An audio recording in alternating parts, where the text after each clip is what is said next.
Selamat pagi Bapak Ibu sekalian. Sebelumnya saya mengundang Bapak Ibu sekalian untuk kita bisa bangkit berdiri saat teduh bersama.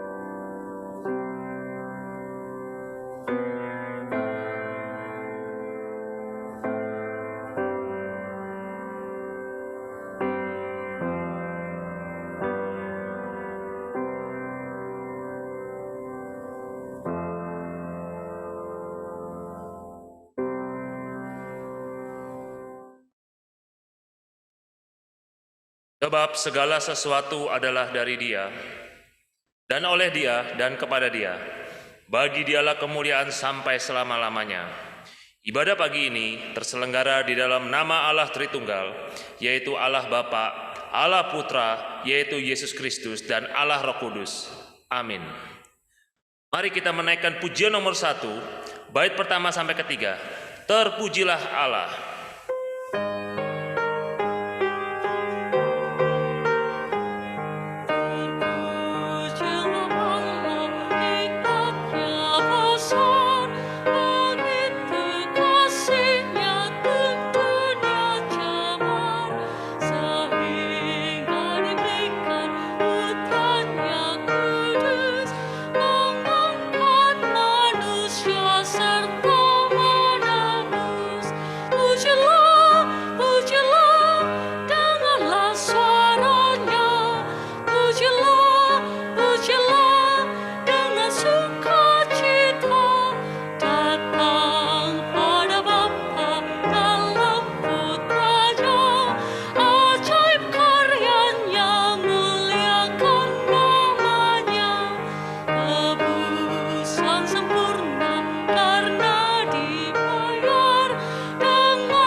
Bapa kami yang di surga, pada hari ini kami datang ke hadapan-Mu.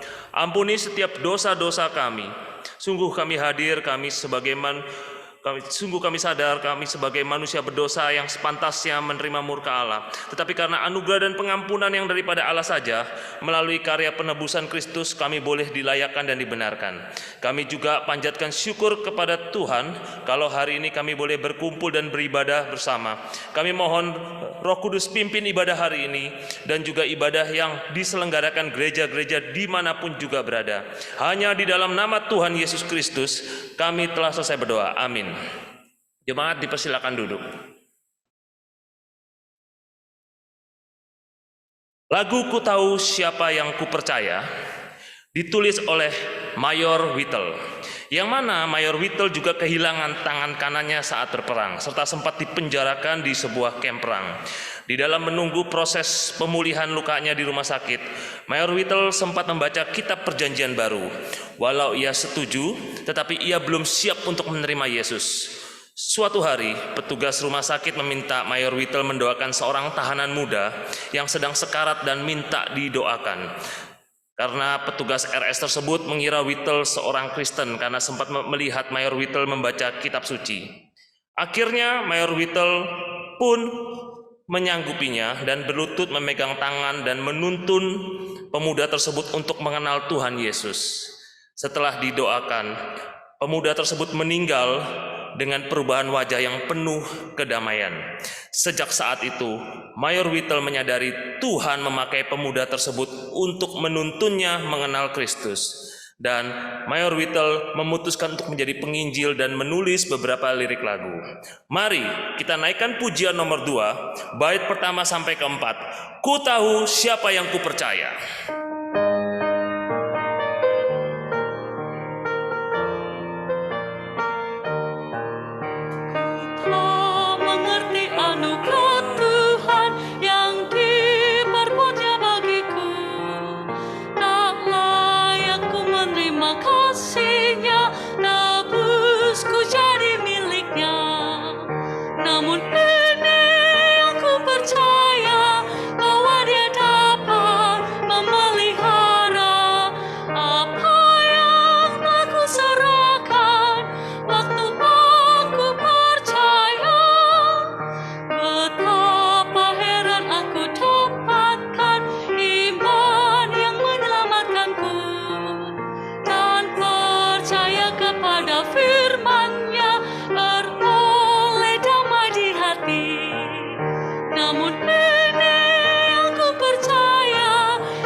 Mari kita membaca Alkitab dari Mazmur 119 ayat 161 sampai 176. Bacaan secara bergantian, saya ayat yang ganjil dan jemaat ayat yang genap.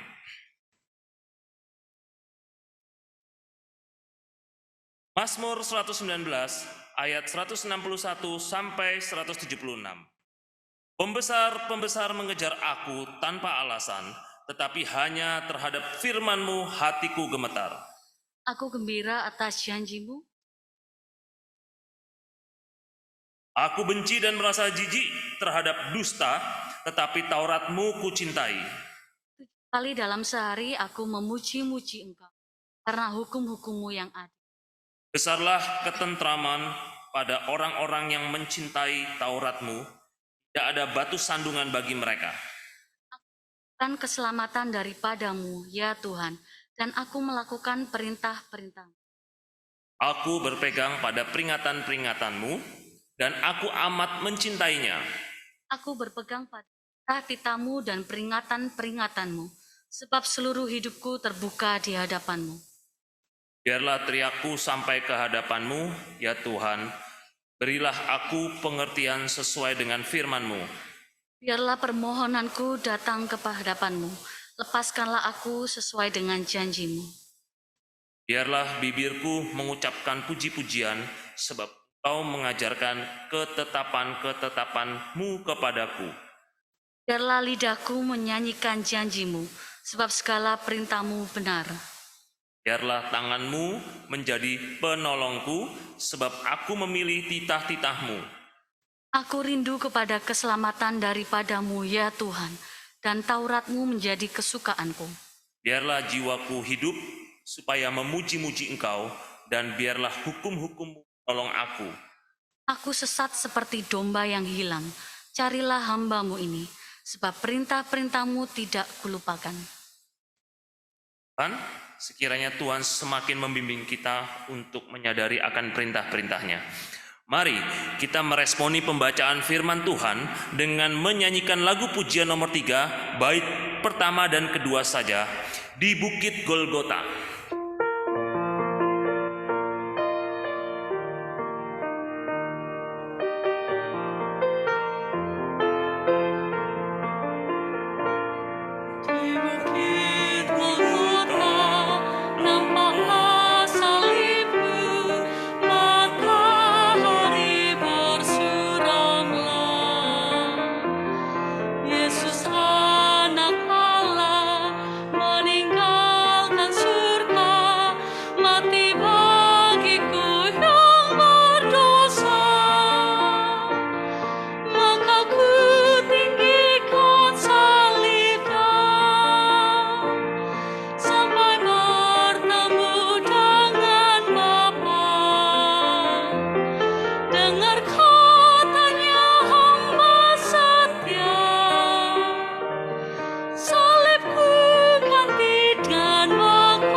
Sebelumnya, kami menyambut jemaat sekalian, selamat datang, dan bersyukur kita bisa beribadah bersama.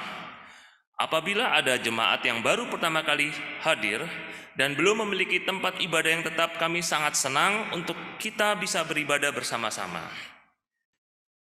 Warta jemaat pagi hari ini antara lain, GRI Solo telah memulai pelayanan digital melalui podcast GRI Solo. Kita dapat mendengarkan sewaktu-waktu dan sudah ada beberapa konten dengan tema segmen Pelita Firman, Bible Class Series, Hymn Series. Dapat mendownload di Android aplikasi Spotify atau dapat dilihat link yang ada di Warta Jemaat. Berikutnya, selama bulan Agustus, Paduan Suara GRI Solo membuka pendaftaran bagi anggota baru atau anggota yang lain untuk mempersiapkan hari Natal. Pendaftaran bisa menghubungi Saudara David Hartana atau pengurus dari GRI Solo. Aksi kasih COVID-19 GRI Solo bagi jemaat yang terbeban dapat memberikan donasinya di rekening yang tercantum di Warta Jemaat, dan juga buat jemaat yang sedang mengalami pergumulan dapat menghubungin hotline, nomor telepon hotline Bapak Vikaris Marvin dan Ibu Simai.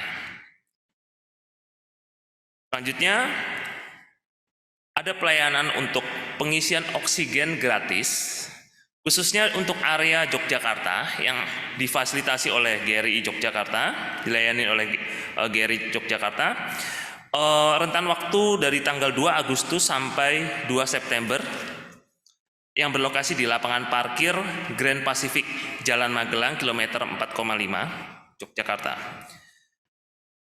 Pendaftaran dapat menghubungi nomor telepon yang tercantum di Warta Jemaat, dan buat jemaat yang terbeban ingin memberikan donasinya dapat memberikan di nomor rekening yang tercantum atas nama GRI Yogyakarta.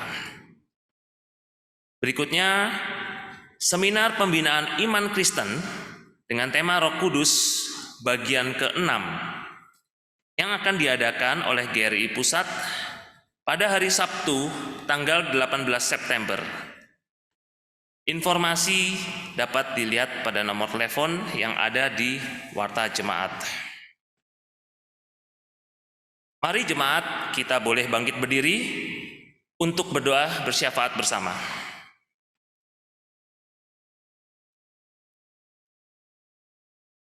Mari kita doakan setiap pelayanan GRI dimanapun juga berada, setiap hamba-hamba Tuhan dan para aktivis gereja, supaya betul-betul tetap dipimpin oleh Roh Kudus meskipun di dalam situasi yang penuh tantangan, serta senantiasa dipakai sebagai alatnya Tuhan untuk pengabaran Injil dan tetap memuliakan nama Tuhan. Mari kita doakan. Ya Bapa kami yang di surga, kami berdoa Tuhan buat setiap hamba-hamba Tuhan, buat setiap pengurus, para aktivis semua, di dalam pergumulan dengan tantangan yang ada. Biarlah pemeliharaan yang daripada Allah saja boleh menyertai setiap kami. Dan juga Tuhan, kami berdoa Tuhan Kau berikan hikmat, sehingga di dalam pengabaran Injil Kau sendiri yang membuka jalan di tengah-tengah pengajaran yang mungkin banyak sekali pengajaran-pengajaran tidak bertanggung jawab. Pakai setiap kami untuk boleh memberitakan pengajaran yang kembali kepada Alkitab. Terima kasih Tuhan, kami serahkan ke dalam tangan-Mu, hanya dalam nama Tuhan Yesus. Mari kita doakan secara khusus untuk setiap pergumulan di jemaat GRI Solo ini, baik jemaat yang dipersiapkan menjadi tenaga kesehatan di garis depan di dalam penanggulangan COVID-19, atau jemaat dan keluarga jemaat yang mengalami sakit penyakit, terpapar COVID, dan juga jemaat yang terdampak secara ekonomi akibat resesi yang berkepanjangan. Mari kita doakan. Ya Bapa kami yang di surga, kami berdoa buat pergumulan setiap jemaat di GRI Solo. Ada jemaat yang Kau percayakan untuk menjadi tenaga kesehatan, Kau sendiri yang berikan kesehatan, pelihara keluarganya, Kau berikan kekuatan sehingga boleh menjadi garam untuk melayani jiwa-jiwa. Dan juga kami berdoa Tuhan buat jemaat yang mengalami sakit penyakit, terpapar COVID, atau keluarganya ada yang terpapar. Kau berikan kekuatan, pemeliharaan-Mu menyertai setiap jemaat-Mu ini, sehingga kami boleh tetap bersuka cita, tetap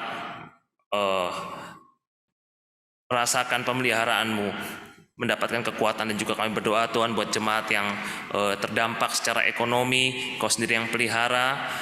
Burung di udara Kau pelihara, demikian juga jemaat-Mu ya Tuhan. Kami percaya Tuhan hanya di dalam nama Tuhan Yesus.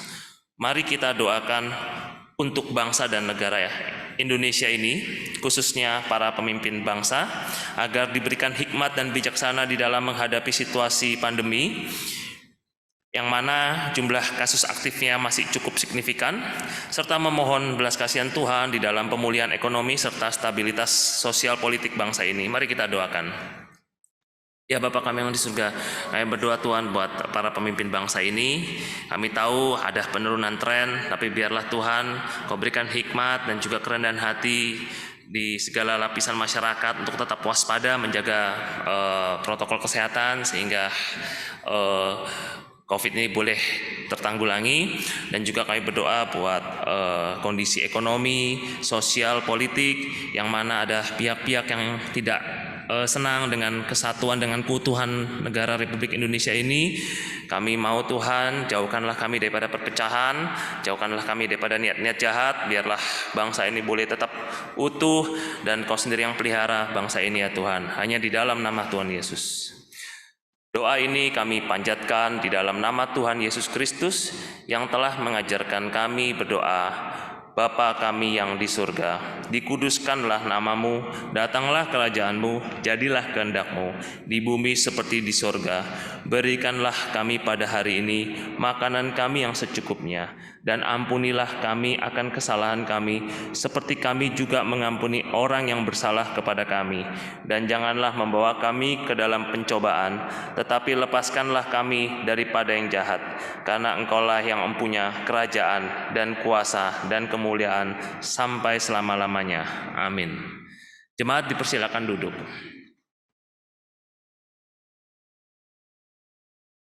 Mari kita persiapkan hati untuk mendengarkan firman Tuhan yang akan disampaikan oleh Bapak Pendeta Dawi Swaiman. Sebelum firman Tuhan disampaikan, mari kita menyanyikan pujian nomor 3, bait kedua dan ketiga saja. Pada bait ketiga, waktu dan tempat kami serahkan kepada Bapak Pendeta Dawi Swaiman. Mari kita nyanyikan di Bukit Golgota.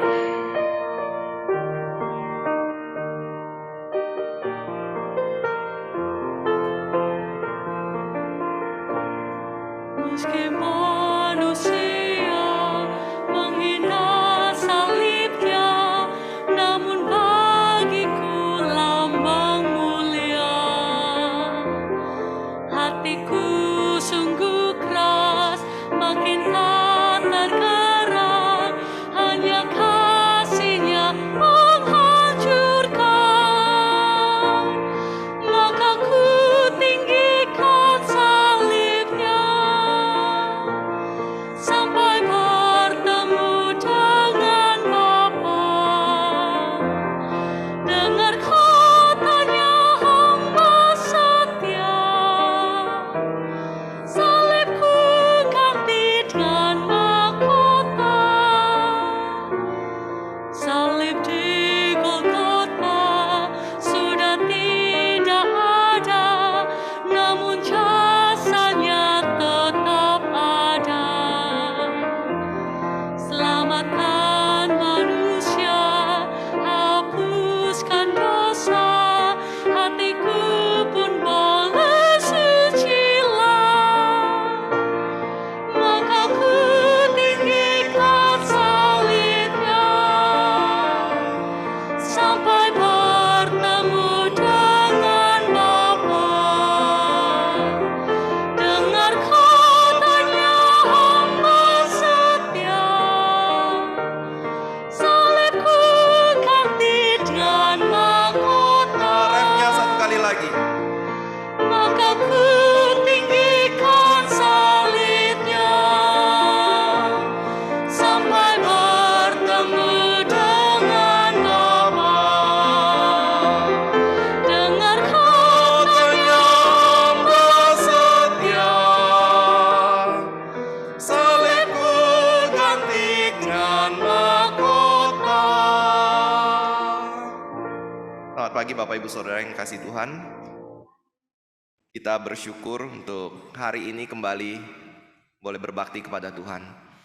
Sebelum kita masuk dalam pemberitaan firman, saya ingin menyampaikan sedikit pengumuman berkenaan dengan pelayanan yang boleh Tuhan berikan. Tadi kita doakan berkenaan dengan tabung oksigen atau pengisian oksigen gratis yang ada di Yogyakarta.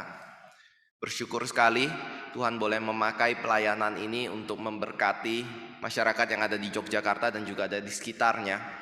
Nah, ini bukan pelayanan yang diadakan oleh GRI semata, tetapi sebenarnya diinisiasi oleh tim aksi kasih Gereja Reform Injili Indonesia yang ada di pusat dan juga di seluruh cabang yang lainnya.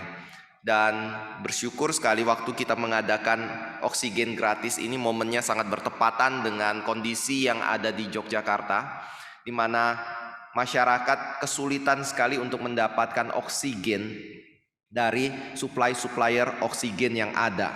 Mereka harus mengejar untuk mendapatkan oksigen itu sampai ke kabupaten-kabupaten yang lain, dan kalaupun mendapatkan hanya waktu pengisian itu harus berebutan dan juga kadang-kadang harus menunggu dari pagi sampai sore baru mendapatkan oksigen tanpa adanya prokes sama sekali.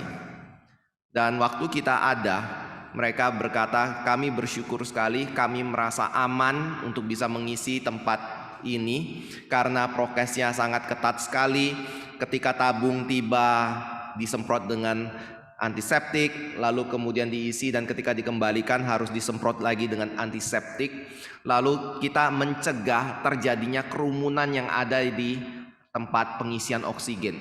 Karena kita mengadakan pendaftaran via online, sehingga kita bisa seleksi dan kita mengatur ketibaan dari orang-orang yang ingin mengisi oksigen tersebut.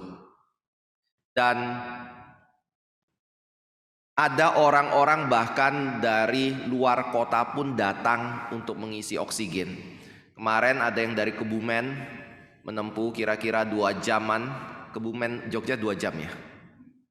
Saya taunya sih lebih dari 2 jam, tapi nggak tahu 2 jam atau lebih Pak. 2 jam ya.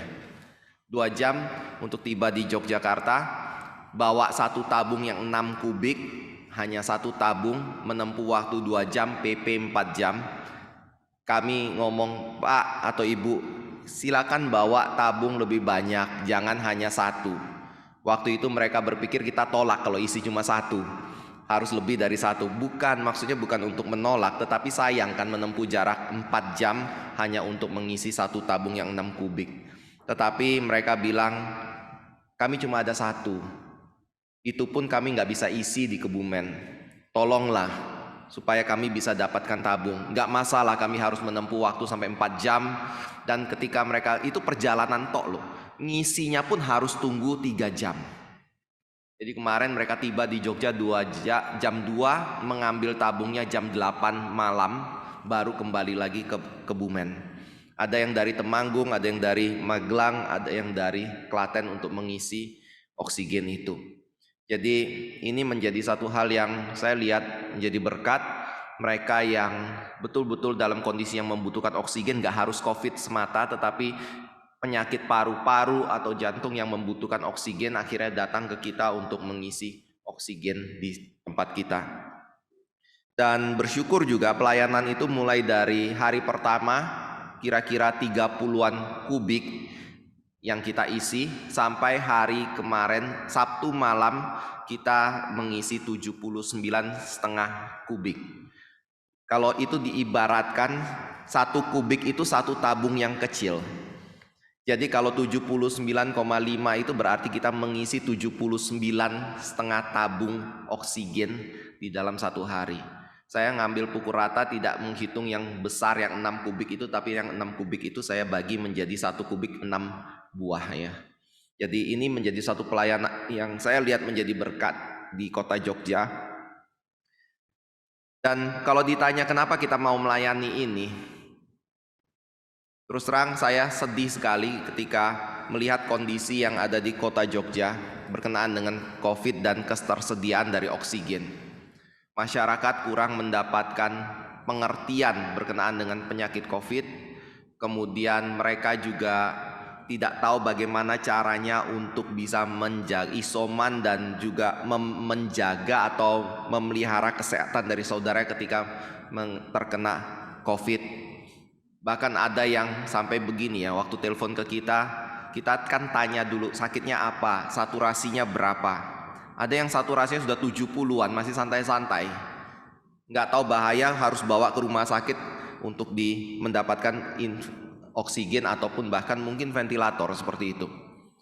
Masih tenang-tenang, masih mau undur lagi waktu pengisian padahal tabung oksigen di rumah itu sudah habis. Sampai siang hari, lumayan kan itu orang bisa menggap-enggap sulitan nafas. Sampai kita desak dia harus datang, dan kita sebenarnya dorong mereka untuk masuk ke rumah sakit, tetapi dia juga dengan santainya, rumah sakit kemana ya? Dia nggak ngerti semua begitu. Sampai besoknya baru panik karena papanya mulai lemas dan tanya ke kita, kira-kira ada nggak relasi rumah sakit mana yang kita bisa bantu mereka masuk. Dan kebetulan ada klinik yang juga mengisi oksigen di tempat kita dan menawarkan perawatan isoman gratis di klinik itu. Lalu kita oper ke sana dan mereka langsung masuk dan mendapat perawatan di situ. Ada kasus-kasus seperti ini. Lalu hal yang lain adalah saya menemukan orang yang terkena sakit COVID itu semacam mendapat stigma kalau orang itu adalah orang yang terkutuk, orang yang membawa kematian, orang yang harus dijauhkan dari diri kita. Dan itu membuat beberapa kasus yang saya temukan, orang yang terkena sakit COVID, sebenarnya kan orang itu dalam kondisi yang bingung. Apalagi kalau dia sudah saturasinya itu lumayan rendah. Dia bingung ke rumah sakit harus kemana, harus pendaftaran, kemudian harus mungkin ya hal-hal lain yang perhatikan berkenaan dengan diri dia pada waktu dia harus masuk ke rumah sakit. Tetapi ketika diri dia sakit, tidak ada satu anggota keluarga pun yang berani mendekati orang ini. Sampai akhirnya beberapa kasus saya temukan, dia harus pergi sendiri ke rumah sakit, nyetir sendiri kendaraan sampai ke rumah sakit, daftar sendiri di rumah sakit, masuk di situ dan dirawat di bagian IGD. Itu satu hal yang saya ngerasa terdorong sekali, untuk sedih sekali melihat kondisi seperti ini.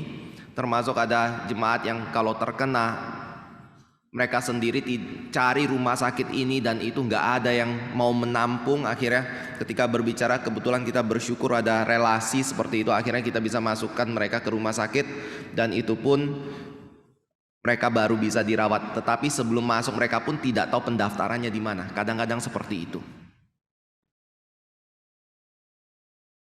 Ada satu kasus lagi, mungkin saya nggak usah sebutin nama, tetapi ada yang telepon ke saya ngomong kayak gini, mantunya meninggal, cucunya ada di luar kota, istrinya atau anaknya ada di luar kota tetapi tempat yang berbeda.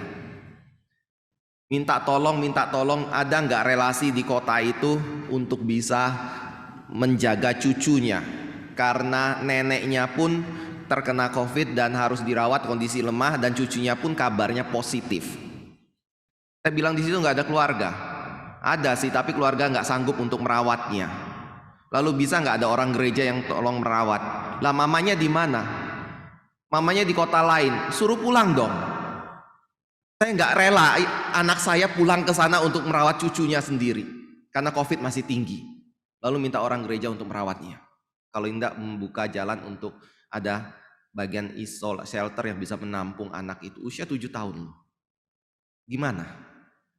Kalau itu yang terjadi sama kita akan sikapnya seperti apa? Itu yang mendorong akhirnya saya dan pengurus dari Jogja, nggak semua, tetapi yang masih muda tergerak untuk mengadakan pelayanan ini. Kita coba memperhatikan mereka, membuat tim aksi kasih untuk COVID, menyediakan vitamin seperti itu, membuka jalan untuk masuk ke rumah sakit dan bahkan mengantarkan ke rumah sakit untuk pendaftaran COVID itu untuk bisa perawatannya. Saya tahu efeknya nggak gampang. Ada yang ngomong sama saya, Pak, kalau orang tahu kita pelayanan seperti ini ya Pak ya, termasuk buka oksigen gratis seperti ini, saya yakin jemaat nggak mau datang kebaktian di gereja. Saya cuma ngomong itu konsekuensi pelayanan kita. Mereka nggak mau hadir nggak apa-apa, tetapi yang penting kita melayani dengan tulus, dengan baik, minta belas kasih Tuhan untuk memelihara pelayanan ini. Dan saya juga makin merasa dan mengerti apa artinya dicap najis. Saudara, kalau orang pelayanan, kalau saudara lihat foto-foto kita di yang saya share ke grup atau mungkin di TV ya, orang kita kan pakai APD lengkap ya. Saudara tahu kalau orang ketemu orang pakai APD kira-kira reaksinya gimana? Saya satu malam bersama dengan pengurus dan aktivis yang pelayanan, kita pindahkan spanduk dari belakang itu ke depan atau kita pasang supaya orang tahu ada pelayanan oksigen gratis di sini, karena lapangan parkir itu di belakang dan orang yang di depan itu ngelihat nggak ada sesuatu kegiatan apapun sehingga kadang-kadang orang bingung. Waktu kita pasang itu ada orang datang. Kita baru selesai pasang, kita duduk sebentar di sisi sebelah kanan, lalu ada teman yang lain menaruh tangga di depan sana, bawa jalan di depan orang yang baru datang ini. Waktu dia jalan pertama datang, tenang-tenang dia datang. Mendadak dia ingat sesuatu, mungkin tersadar, orang yang di samping dia itu pakai APD. Tahu yang dilakukan? Kami duduk di sebelah kanan, dia ambil jalan yang paling kiri, jalan. Lalu kemudian sampai depan, dia tersadar lagi, depan ada orang APD lagi yang lagi bawa tangga kayak gitu. Lalu lagi taruh tangga di sisi sebelah kiri. Tahu yang dilakukan? Nyebrang ke sisi sebelah kanan, paling kanan, jalan lagi menghindari orang kita yang pakai APD. Saya waktu itu merenung, ini ya rasanya kayak orang kusta yang sakit yang harus tulis najis kayak gitu. Kalau orang mendekat kepada mereka harus teriak najis, najis, supaya orang menghindar dari diri mereka. Dan saya juga merenung, kita di hadapan Tuhan adalah orang berdosa yang najis di hadapan Tuhan, yang suci. Kira-kira reaksi Tuhan melihat diri kita seperti apa? Mungkin jauh lebih celaka dari perlakuan orang berdosa yang sehat terhadap orang berdosa yang kelihatannya sakit sebenarnya tidak sakit hanya karena pakai APD. Tetapi Tuhan perlakukan kita adalah Allah yang suci terhadap manusia yang berdosa, yang sangat najis, yang begitu jijik, yang membawa stigma kematian itu. Dan memang bukan stigma, sekedar stigma, tetapi bukti real bahwa kita pasti mati, fakta real karena dosa kita dan kenajisan dosa kita. Dan itu membawa saya di dalam ucapan syukur juga kepada Tuhan atas anugerah pengertian ini yang lebih baik ketika melayani pasien-pasien yang membutuhkan oksigen gratis ya. Kiranya Tuhan boleh terus berkati. Saya bukan orang yang sok berani, bukan seorang yang nggak takut mati, mungkin begitu. Tetapi saya mengerti jelas karena ini adalah pelayanan yang diperlukan untuk kita lakukan, dan sebagai orang Kristen kita perlu menjalankan pelayanan ini. Soal sakit atau sehat bagaimana? Ya serahkan ke dalam tangan Tuhan ya. Kita bisa jaga prokes sebaik mungkin, tetapi siapa yang bisa menjaga orang 100% tidak terkena COVID? Ada orang yang telepon ke panitia waktu diajak, gimana mau ikut pelayanan enggak? Prokesnya gimana? Prokesnya gimana? Saya tahu kalian nggak pakai prokes, padahal sudah dikasih SOP dan segala macam begitu. Untuk bisa dibaca dan pelajari, kita punya prokes sangat ketat sekali. Saya cuma ngomong kayak gini, orang yang sudah prokes 100% pun, kayak di rumah sakit masih bisa kena, dokter. Kurang apa? Tetapi ada orang yang biasa-biasa, tetap nggak kena sakit. Ada orang yang terkena sakit yang seharusnya sudah mati, sembuh dari mati. Ada orang yang kelihatannya baik-baik terkena sakit, mengalami kematian. Siapa yang sembuh ya? Saudara kalau perhatikan di gereja kita, bukan gereja kita tetapi di ini ya. Saudara dari pendeta kita, salah satu, kalau saudara ingat pendeta Ivan Kristiono pernah bawain seminar kan beberapa hari yang lalu, dia ada sebut adiknya kan. Waktu itu mungkin saudara kalau perhatiin saya juga muncul di situ karena adiknya pendeta Ivan itu ada dua di Jogja yang akhirnya pengen pergi ke mana itu Purwodadi, nggak bisa karena nggak ada transportasi. Akhirnya saya temani mereka pergi ke Purwodadi, dan cici mereka yang nomor 2 itu sakit COVID, paru-paru sudah putih semua, waktu masuk ke rumah sakit itu saturasi 70. Mamanya jauh lebih sehat waktu itu, tapi justru yang dipanggil Tuhan terlebih dahulu mamanya, lalu cicinya sembuh. Nah waktu cicinya sembuh itu sebenarnya dokter sudah bilang, kita cuma bisa berdoa ya untuk cicimu, karena secara medis sebenarnya nggak ada pengharapan. Dan mereka berusaha untuk mengadakan transfusi plasma, tetapi akhirnya tidak jadi transfusi plasma. Saya tanya ke adiknya, kenapa nggak jadi? Dia bilang kayak gini, waktu itu dokter juga kaget, ternyata cici yang paru-parunya semua putih, tiba-tiba ketika mau transfusi plasma semuanya sudah sembuh total, baik. Dan akhirnya sekarang sudah pulang dan kembali bersama dengan keluarga. Saudara, kalau orang mau mati itu waktunya Tuhan. Kalau orang mau sembuh itu waktunya Tuhan. Itu berarti waktunya belum tiba untuk seseorang itu dipanggil oleh Tuhan. Sekali lagi bukan takabur, bukan sembarangan. Kita tetap jaga, tetapi Alkitab berkata waktu manusia itu terukur di tangan Tuhan. Dan kita sebagai orang yang beriman bagaimana ketika menjalani hidup ini? Kita seperti orang yang ingin berjaga terhadap kesehatan kita seolah-olah tidak ada Tuhan atas hidup kita. Atau kita mau menjadi orang yang naif yang seolah-olah ada Tuhan tapi menghilangkan tanggung jawab sama sekali. Atau kita akan menjadi orang yang tetap hidup di dalam bijaksana dan hikmat, berhati-hati di dalam perjalanan hidup kita, tetapi juga percaya kalau ada Tuhan yang sanggup memelihara kita. Saya percaya pilihan yang ketiga itu yang benar sebagai orang Kristen ya. Dan itu yang selalu harusnya kita pergumulkan setiap kali kita belajar dan mendengar firman Tuhan dalam hidup kita. Dengan begitu kita akan diberkati oleh Tuhan dan makin teguh di dalam iman kita kepada Tuhan. Hari ini saya mau mengajak kita meneruskan pembahasan kita dari Efesus pasal yang ke-6. Perlengkapan rohani. Kita akan secara khusus bahas ayat yang ke-14.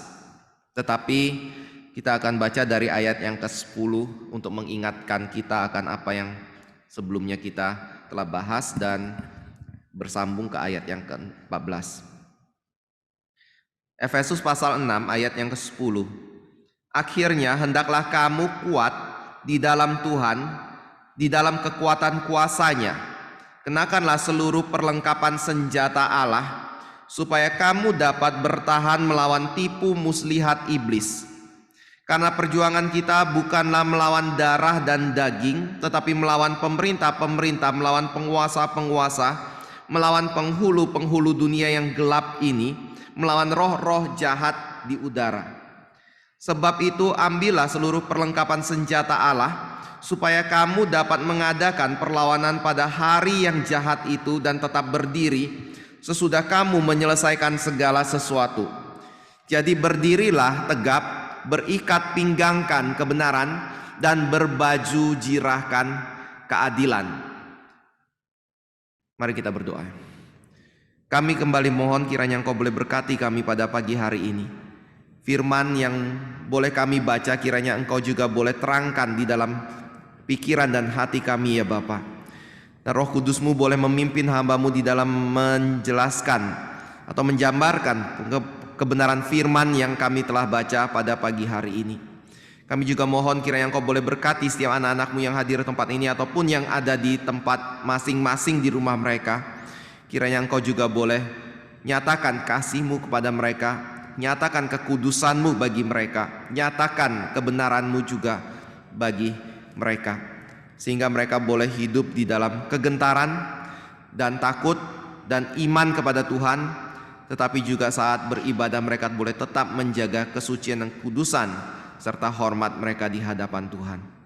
Kami berdoa bersyukur menyerahkan waktu berikut ini kiranya Engkau boleh pimpin dan sertai. Dalam nama Tuhan Yesus yaitu Tuhan dan Juru Selamat kami yang hidup, kami telah berdoa. Amin. Bapak Ibu Saudara yang kasih Tuhan, pada waktu kita berbicara berkenaan dengan hidup orang Kristen, maka Alkitab mengajarkan bahwa hidup orang Kristen itu adalah ada di dalam peperangan. Apapun yang kita lakukan selalu ada di dalam peperangan. Dan peperangan itu bukan bicara mengenai hal-hal spektakuler saja yang kita alami dalam hidup kita. Misalnya pada waktu kita menjadi misionaris atau seseorang menjadi misionaris untuk pergi kepada suku tertentu untuk mengabarkan Injil di sana. Tetapi Alkitab juga mengajak kita melihat hal-hal yang sehari-hari kita hidupi dalam hidup kita itu juga adalah peperangan. Misalnya ambil contoh pada waktu kita lihat di dalam 1 Korintus 10 ayat 31. Jika engkau makan, jika engkau minum, atau jika engkau melakukan segala sesuatu apapun juga lakukanlah itu demi untuk kemuliaan nama Allah. Maka saya lihat ayat itu bicara tentang hal-hal yang sehari-hari kita jalankan secara biasa dan rutin dalam hidup kita. Itu pun merupakan sesuatu yang harus dilihat secara rohani daripada kacamata Tuhan yang harusnya membawa kepada kemuliaan Tuhan. Dan itu bukan sesuatu yang gampang. Kita biasanya hidup rutin, kita merasa bahwa segala sesuatu sudah tersedia dan itu adalah normal untuk kita jalankan, padahal kita tidak melihat bahwa hal itu bisa kita lewati karena berkat dari Tuhan yang memelihara yang normal itu sehingga kita bisa menikmati yang normal itu di dalam hidup kita. Jadi hal yang biasa, yang praktikal, yang sehari-hari kita jalankan, jangan kira itu adalah sesuatu yang tidak memerlukan peperangan. Peperangan itu tetap ada untuk menyatakan untuk siapa kita melakukan semua kegiatan kita. Apakah kita melihat adanya Tuhan yang memelihara hidup kita? Apakah kita melihat kalau diri kita itu adalah orang Kristen yang Tuhan ingin kita saksikan diri Dia di tengah-tengah dunia ini dalam hal-hal yang kecil sekalipun yang kita jalankan di dalam kehidupan kita. Dan pada waktu kita berbicara berkenaan dengan peperangan ini, Paulus seringkali mengibaratkan hidup peperangan itu seperti seorang prajurit yang siap tempur atau seorang olahragawan yang bertekun untuk melatih dirinya untuk mencapai garis finish sebagai seorang pemenang. Dan tentunya itu berarti perlu pengorbanan, perlu keringat yang harus kita curahkan, mungkin perlu melatih diri kita dengan melalui proses rasa sakit yang kita lalui untuk bisa mencapai garis finish seperti yang Tuhan harapkan di dalam hidup kita. Nggak gampang, perlu ada perjuangan dan perlu ada satu usaha untuk mencapai itu. Tetapi pada waktu kita bicara mengenai perjuangan itu, ada beda yang besar antara orang Kristen di dalam perjuangan dan motivasi yang Paulus berikan kepada kita untuk berjuang sampai garis akhir dengan para motivator di dalam memberikan semangat bagi diri kita, atau para pelatih atlet di dalam memotivasi atletnya untuk berjuang. Dan yang sering kali dikatakan, kalau engkau percaya pada kemampuanmu, kalau engkau berusaha dengan semaksimal mungkin, kalau engkau berjuang mati-matian, engkau pasti bisa mencapai apa yang engkau kehendaki. Itu motivator. Dan hasilnya bagaimana? Dapat enggak? Saya percaya sebagian besar kita mengerti bahwa ternyata perjuangan itu tidak segampang itu dan banyak kali gagalnya, termasuk ketika kita harus berjuang melawan orang yang jauh lebih kuat daripada diri kita kalau bicara tentang atlet. Sehingga pada waktu kita berjuang di situ, kita tidak bisa memastikan apakah kita bisa mencapai garis finish sebagai juara ketika lawan kita itu jauh lebih kuat daripada diri kita. Tetapi pada waktu kita berjuang secara Kristen, iman Kristen dan secara rohani, dan ketika Paulus memberikan motivasi kepada kita untuk hidup bertekun, berjuang seperti atlet, melatih dirimu sebaik mungkin untuk perjuangan itu, untuk lomba itu, atau untuk peperangan itu, maka Alkitab berkata itu bukan sekedar motivator kosong di mana kita diharapkan untuk berjuang dengan sekuat tenaga tetapi hasilnya tidak tentu begitu. Tetapi Alkitab berkata, kalau kita adalah orang-orang yang sudah diperlengkapi dan dibekali dengan segala kemampuan untuk bisa menang di dalam peperangan itu. Dan bahkan Alkitab menjamin kalau yang berperang itu adalah bukan diri kita semata, tetapi adalah Allah sendiri yang berperang bagi diri kita. Jadi di satu sisi Tuhan sudah memberikan segala perlengkapan yang kita butuhkan untuk peperangan. Tetapi di sisi lain Alkitab juga berkata, kamu tidak perlu terlalu khawatirkan berkenaan dengan serangan iblis dalam hidupmu. Karena ada Allah yang backup kamu dan Allah yang menghadapi iblis itu bagi diri kamu. Makanya kalau saudara perhatikan di dalam Efesus pasal 1 sampai pasal yang ketiga, di situ Paulus berbicara berkenaan dengan segala berkat rohani yang sudah diberikan bagi diri kita. Kalau saudara lihat di dalam 2 Petrus 1 ayat 3, Petrus berkata bahwa kita adalah orang-orang yang sudah diberikan segala kemampuan rohani untuk bisa menang di dalam kehidupan yang kudus di tengah-tengah dunia ini. Kalau saudara lihat di dalam Roma pasal 1 sampai pasal yang ke-11, di situ dikatakan akan karya Tuhan yang menjaga kita, memelihara kita, atau karya Roh Kudus yang telah memilih kita, lalu kemudian membenarkan kita dan bahkan memuliakan kita. Semuanya adalah sesuatu yang Tuhan jaminkan terjadi dan Tuhan berikan kepada kita kemampuan untuk bisa menjalankan kehidupan yang suci dan kudus dan menang terhadap kehidupan peperangan itu. Jadi janji yang Paulus katakan di sini, dorongan yang Paulus ingin kita lakukan di dalam peperangan itu bukan sebuah janji kosong, bukan sebuah motivator kosong dalam hidup kita untuk seorang memberikan pengharapan yang jauh ke depan, tetapi sebenarnya tidak pernah bisa mencapai pengharapan itu. Melainkan kita bisa mencapainya dan kita mampu untuk mencapai garis finish atau kehidupan yang kudus karena segala sesuatu yang Tuhan sudah kerjakan dalam hidup kita dan sediakan di dalam kehidupan kita. Tetapi sebelum kita masuk lebih jauh di dalam peperangan itu berkenaan dengan bagian ini, saya mau ajak kita melihat kepada serangan-serangan apa saja yang iblis lakukan bagi diri kita, supaya paling tidak kita bisa mengertinya akan bahaya-bahaya yang merupakan titik celah di mana iblis masuk untuk menghancurkan umat Tuhan atau gereja Tuhan, dan bagaimana cara dia bekerja. Ada beberapa faktor atau beberapa cara di mana iblis bekerja. Yang pertama adalah pada waktu iblis bekerja untuk menyerang diri kita, maka yang akan iblis lakukan itu adalah membuat kita mempertanyakan kebenaran Tuhan atau karakter Tuhan bagi diri kita atau di dalam kehidupan kita. Contohnya di mana? Saudara, kalau kembali ke dalam Kejadian pasal yang ketiga, pada waktu Hawa mendengar cobaan dari iblis, maka di situ iblis berkata, Tuhan berkata apa? Pasti semua buah dalam taman ini kamu tidak boleh makan, kan? Hawa bilang tidak, semua buah dalam taman ini boleh kami makan kecuali satu, yaitu buah pohon pengetahuan baik dan jahat itu. Pada waktu iblis mendengar itu, lalu perkataan berikutnya adalah apa? Pada waktu dia melihat celah, Hawa bilang, jangan kamu raba dan jangan kamu makan buah itu. Iblis mulai berkata, kamu tahu tidak kenapa Tuhan larang kamu untuk makan itu, dan makan raba itu? Karena Tuhan tidak ingin kamu menjadi seperti dia. Karena Tuhan tahu pada waktu engkau memakannya, kamu akan menjadi seperti Allah. Jadi pada waktu iblis bekerja untuk mencobai seseorang, dia akan lakukan dengan cara membuat kita berpikir atau mempertanyakan kebenaran daripada perkataan Tuhan. Dan kita mulai meragukan kebenaran perkataan itu, dan kita mulai kemudian mencurigainya, dan akhirnya kita kemudian memilih untuk mentaati apa yang iblis katakan dan bukan mentaati apa yang Allah katakan. Meragukan Allah, meragukan kebenaran yang dia katakan itu. Nah, saudara perhatikan kalau kita lihat di dalam surat 1 Timotius pasal 4 ayat yang pertama, maka di situ Paulus berkata, justru makin hari ketika hari itu makin menuju kepada hari akhir, maka orang-orang akan makin hidup di dalam kesesatan. Saya bacakan ini ya.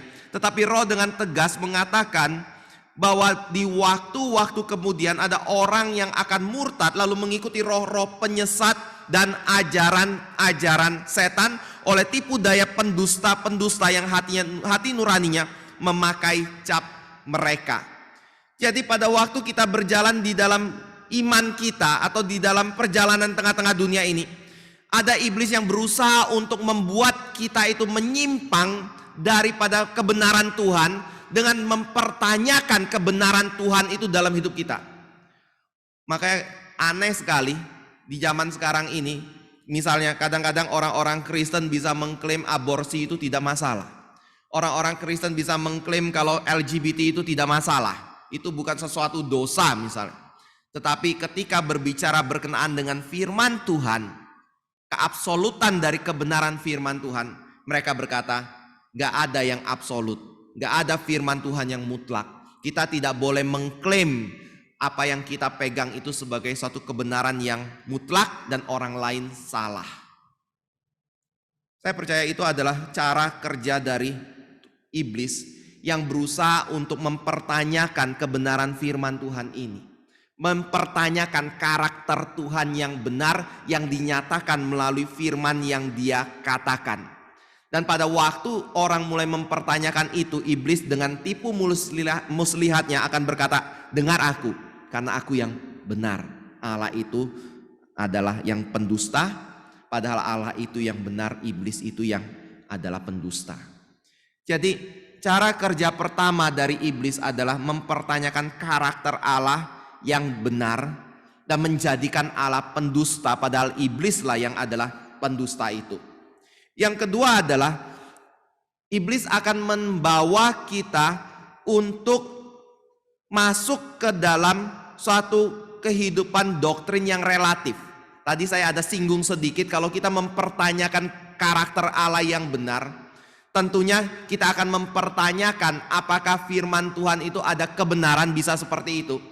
Tetapi kita juga bisa kemudian jatuh ke dalam sikap bahwa kita percaya Alkitab itu benar, Alkitab itu bersumber dari Tuhan Allah, tetapi persoalannya adalah pada diri kita yang tidak mampu untuk mengerti firman Tuhan secara benar, secara baik. Adalah sesuatu yang sulit bagi diri kita untuk memahami firman Tuhan, sehingga itu sebabnya buktinya adalah terjadinya perbedaan pengajaran doktrin yang ada di dalam gereja-gereja yang ada di dalam dunia ini. Dan kalau ada perbedaan itu, maka kita tidak pernah boleh mengklaim mana yang paling benar, mana yang otoritatif, mana yang lebih setia kepada kitab suci, dan mana yang tidak. Saya percaya relativisme itu juga menjadi sesuatu yang merupakan karya iblis untuk menggoncang gereja dan menipu gereja untuk tidak bisa berdiri dan tidak mengerti yang dimaksud dengan kebenaran Tuhan itu yang mana. Mana yang harus dipegang, mana yang harus dilawan. Kalau kita semua akhirnya berkata tidak ada yang salah, semuanya yang benar, saya yakin di situ tidak ada kebenaran yang kita bisa pegang atau jadikan penuntun hidup kita, karena yang satu berbeda dari yang lain. Tetapi kalau kita mengerti bahwa kebenaran itu pasti ada, satu, dan kalau itu kebenaran, maka kebenaran itu haruslah komprehensif dan menyeluruh seperti itu, dan tentunya harus setia kepada kitab suci dan tidak menyangkal ada satu bagian pun dari kebenaran kitab suci, maka kita pasti akan bisa berjalan menurut prinsip firman Tuhan dan kebenaran Tuhan. Satu prinsip yang orang reform tekankan berkenaan dengan kitab suci adalah kitab suci kita itu jelas dan kitab suci kita itu cukup. Maksud jelas itu adalah siapapun yang membacanya bisa mengerti tentang karya keselamatan Tuhan. Siapapun yang membacanya, bahkan anak-anak sekalipun, bisa paham apa yang menjadi kehendak Tuhan. Tetapi sulit karena orang yang paling tinggi di dalam pendidikan pun ketika bermain-main dengan Tuhan tidak bisa mengerti kebenaran, atau ketika mempelajari makin dalam makin tahu bahwa kebenaran Tuhan itu sangat limpah sekali dan pengetahuan mereka itu sangat terbatas sekali untuk mengerti kebenaran firman Tuhan.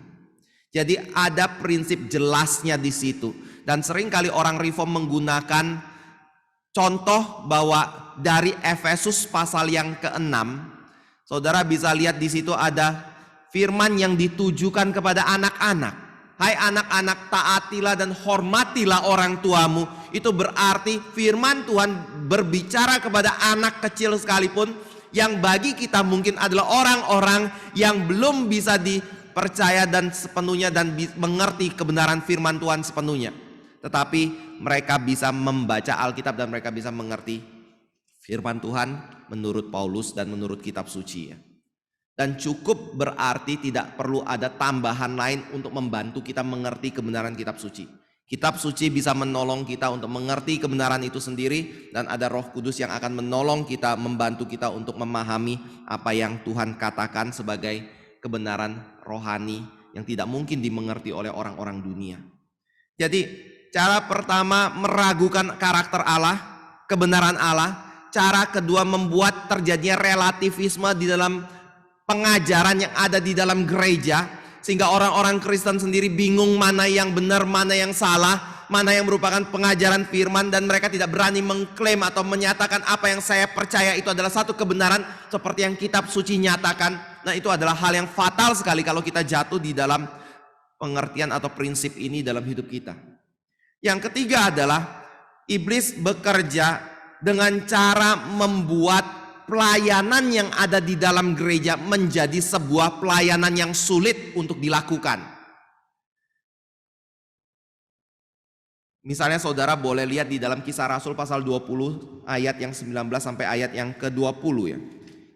Kisah Rasul pasal yang ke-20 ayat 19 sampai ayat yang ke-20.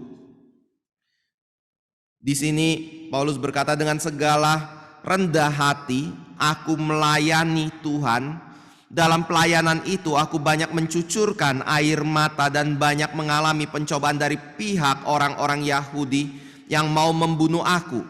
Sungguh pun demikian, aku tidak pernah melalaikan apa yang berguna bagi kamu. Semua aku beritakan dan kuajarkan kepada kamu, baik di muka umum maupun dalam perkumpulan-perkumpulan di rumah kamu. Jadi satu sisi kelihatannya ada ancaman dari orang-orang Yahudi yang tidak suka kepada Paulus dan pengajaran Kristen, seolah-olah itu dari luar, tetapi juga itu menjadi hambatan bagi Paulus untuk melayani kepada orang-orang percaya. Lalu saudara bisa lihat juga dari 1 Korintus atau surat Korintus, ada hal-hal yang terjadi di dalam jemaat Korintus yang membuat Paulus itu kesulitan sekali untuk melayani mereka, karena Paulus dipertanyakan kebenaran kerasulan yang bersumber dari Yesus Kristus. Jadi jemaat Korintus lebih percaya rasul-rasul palsu daripada rasul Paulus, dan itu membuat dia harus akhirnya berusaha untuk menulisi jemaat Korintus dan mengkonfirmasi atau meyakinkan mereka kembali kalau dia adalah rasul yang sejati, yang dipanggil oleh Kristus sendiri, yang diberi otoritas oleh Kristus untuk melayani jemaat di Korintus. Bahkan Paulus sampai meminta untuk diri dia bisa ada di dalam hati mereka yang sempit itu. Padahal mereka sudah membuka hati selebar-lebar mungkin bagi jemaat Korintus. Pelayanan gak gampang. Pelayanan ada tantangan. Kemarin waktu saya hari Jumat lalu saya dapat WA kiriman SMS dari salah satu pengurus yang bukan di sini tentunya. Dia berkata seperti ini, "Selamat ya Bapak Gembala. Kiranya Tuhan makin memberikan kesabaran untuk melayani domba-dombamu yang sulit diatur." Bukan ngomong orang Solo ya, tetapi itu dia bicara dari gereja yang lain untuk kepada saya seperti itu. Bapak Ibu Saudara yang kasih Tuhan, maksudnya apa? Saya percaya setiap kita yang terlibat di dalam pelayanan, kita menemukan ada hal-hal yang menjadi penghalang kita di dalam melayani. Ada orang-orang yang mungkin akan mencurigai kita. Ada orang-orang yang akan mempertanyakan otoritas kita. Ada orang-orang yang meragukan apa yang kita ajarkan. Ada orang-orang yang membandingkan kita dengan orang yang lain. Dan itu menjadi satu penghalang tanpa mereka sadari. Ada di dalam gereja Tuhan, dan tanpa disadari mungkin mereka tidak mengira kalau diri mereka itu adalah orang yang dipakai oleh iblis untuk menghalangi pekerjaan yang ada di dalam gereja Tuhan.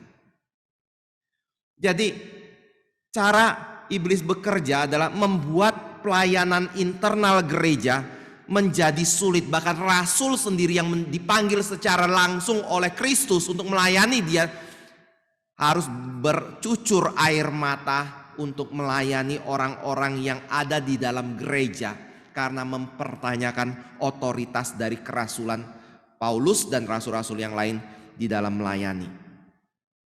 Itu yang ketiga, ketika iblis bekerja. Hal yang keempat, cara iblis bekerja itu adalah membuat adanya penderitaan bagi orang Kristen, atau membuat kehidupan Kristen menjadi kehidupan yang sulit. Dan kesulitan yang dialami oleh kehidupan Kristen itu dimunculkan dari mana? Kalau kita baca dari Kisah Rasul 20 ayat 19 ini, itu dari orang luar bisa terjadi dan melalui penganiayaan yang mereka kerjakan di dalam atau terhadap orang-orang Kristen.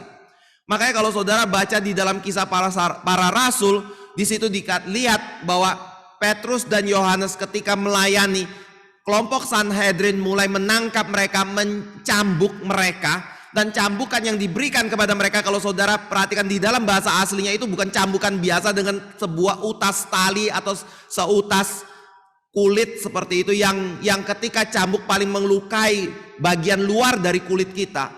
Tetapi bahasa yang digunakan adalah cambuk itu memiliki ujung yang tajam, yang ketika mencambuk itu akan merobek kulit dan bahkan membuat tulang kita kelihatan. Itu yang dialami oleh Petrus dan Yohanes ketika mereka disesah oleh kelompok Sanhedrin itu. Lalu saudara bisa lihat Stefanus yang memberitakan Injil, dia dirajam mati sebagai martir pertama. Lalu gereja mulai mengalami penganiayaan yang dilakukan oleh Saulus yang akhirnya banyak orang Kristen yang menderita dan banyak orang Kristen yang juga mungkin mati akibat daripada penganiayaan itu. Ada kesulitan-kesulitan yang didatangkan oleh iblis terhadap orang-orang Kristen melalui penganiayaan yang terjadi bagi gereja Tuhan.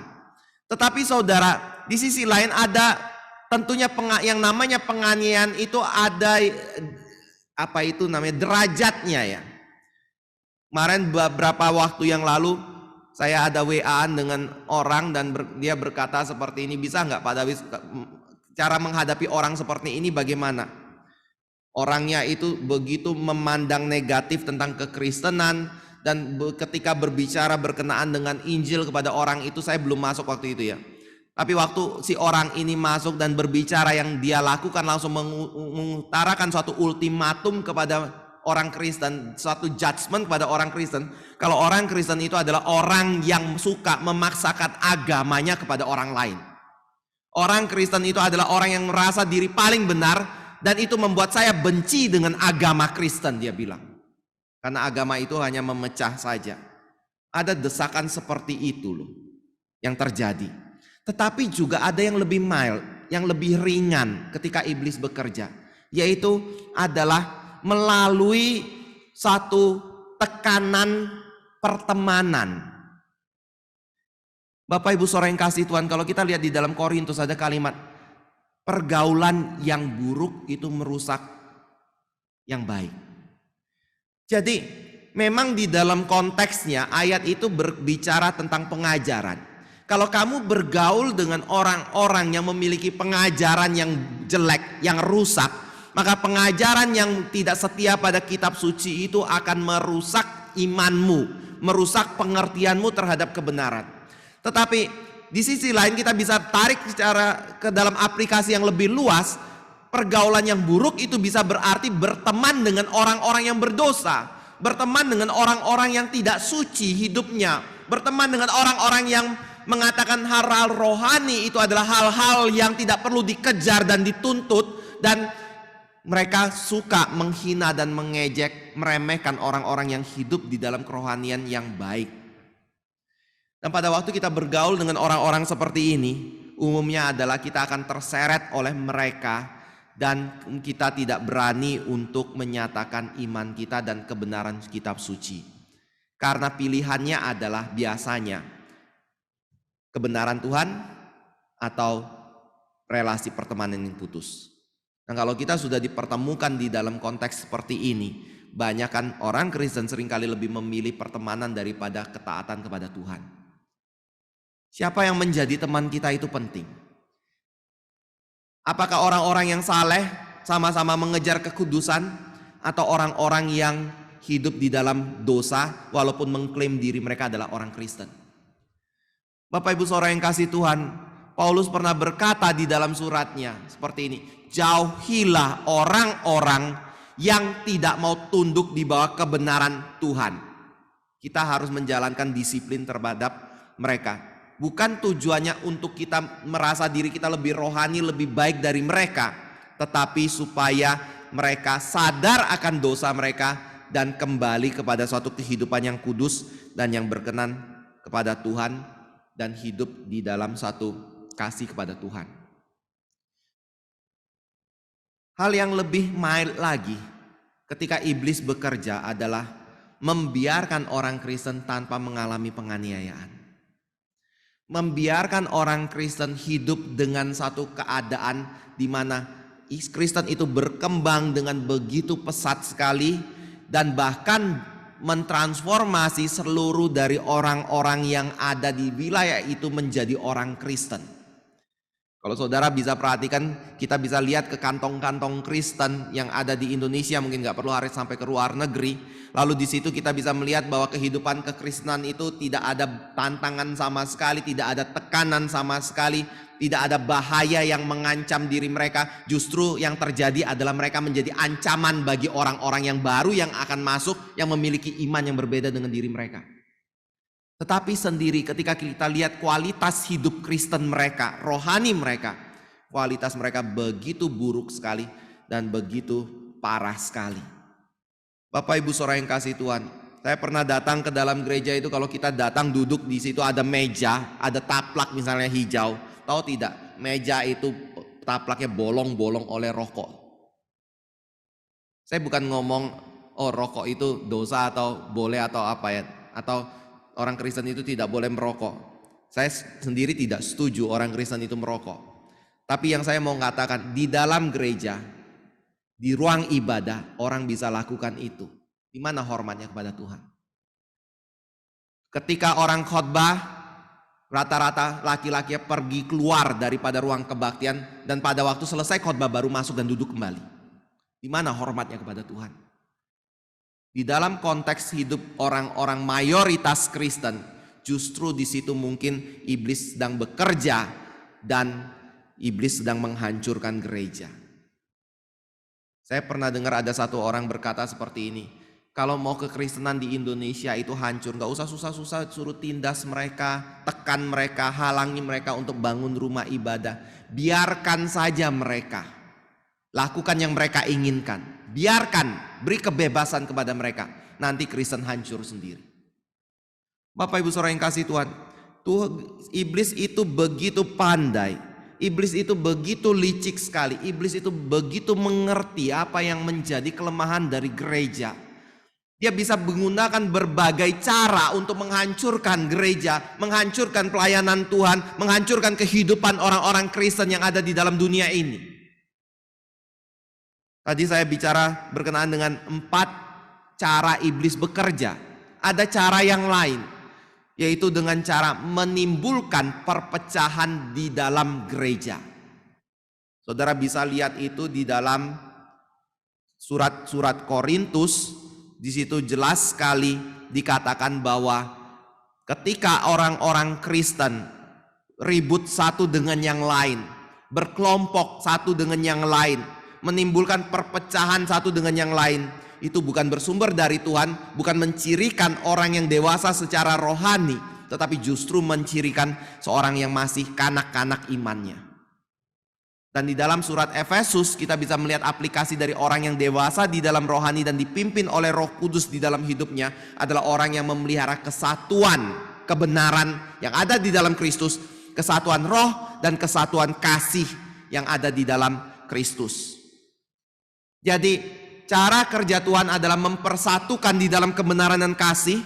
Cara iblis bekerja adalah mempertanyakan kebenaran dan membuat kecurigaan yang ada di dalam gereja, meninggikan atau mengutamakan kedagingan kita dan keakuan kita sehingga gereja mengalami perpecahan. Cara yang keenam adalah membuat orang-orang Kristen lebih memilih untuk percaya bergantung kepada kemampuan diri sendiri untuk dibenarkan di hadapan Allah daripada bergantung kepada kuasa Tuhan untuk memelihara kehidupan mereka dan kehidupan iman mereka. Saudara bisa lihat itu di dalam banyak sekali bagian dari kitab suci. Tetapi ada yang cukup mencolok, yaitu ketika saudara lihat kehidupan dari Raja Daud misalnya di dalam surat Tawarik atau kitab Tawarik. Pada waktu Raja Daud mulai makin berjaya di dalam hidupnya, dia mulai bisa mempersatukan seluruh daripada Israel. Dan ketika dia terus-menerus mengalami kemenangan di dalam peperangan itu, maka dia mulai timbul satu kesombongan di dalam hatinya dan dia mulai mendengarkan bujukan dari setan untuk menghitung jumlah prajurit yang dia miliki. Tujuannya untuk apa? Saya percaya itu menyatakan kekuatan militer yang dimiliki oleh Raja Daud. Itu sebabnya ketika dia lakukan itu, Tuhan mendatangkan hukuman kepada mereka atau penyakit sampar sehingga mengalami banyak kematian. Dan Daud segera sadar dan akhirnya dia bertobat karena dia tahu yang sebenarnya memberi berkat kemenangan itu bukan prajuritnya yang hebat dan perkasa dan banyak, tetapi kuasa Tuhan yang memelihara. Di bagian lain di Perjanjian Baru kita bisa lihat dari surat Galatia. Di dalam surat Galatia Paulus berhadapan dengan jemaat yang dia layani dan dia menangkan bagi Kristus, yang semula datang kepada Kristus karena pekerjaan Roh Kudus dalam iman karena kasih karunia. Tetapi setelah Paulus tinggalkan satu waktu, datanglah orang-orang Yahudi, kelompok Yahudi dari golongan Yakobus, datang ke mereka lalu berkata kepada orang-orang Kristen di Galatia, kalau engkau tidak mungkin bisa sempurna di dalam kekudusan dan kebenaranmu kalau kamu tidak disunat dan kamu tidak mentaati Taurat. Lalu akibatnya adalah mereka kemudian tergoda, lalu kemudian mereka pun menyunatkan diri mereka, dan mereka kemudian belajar mentaati Taurat yang Musa di dalam perjanjian lama, yang sebenarnya orang Yahudi sendiri tidak pernah bisa mampu mentaati Taurat itu.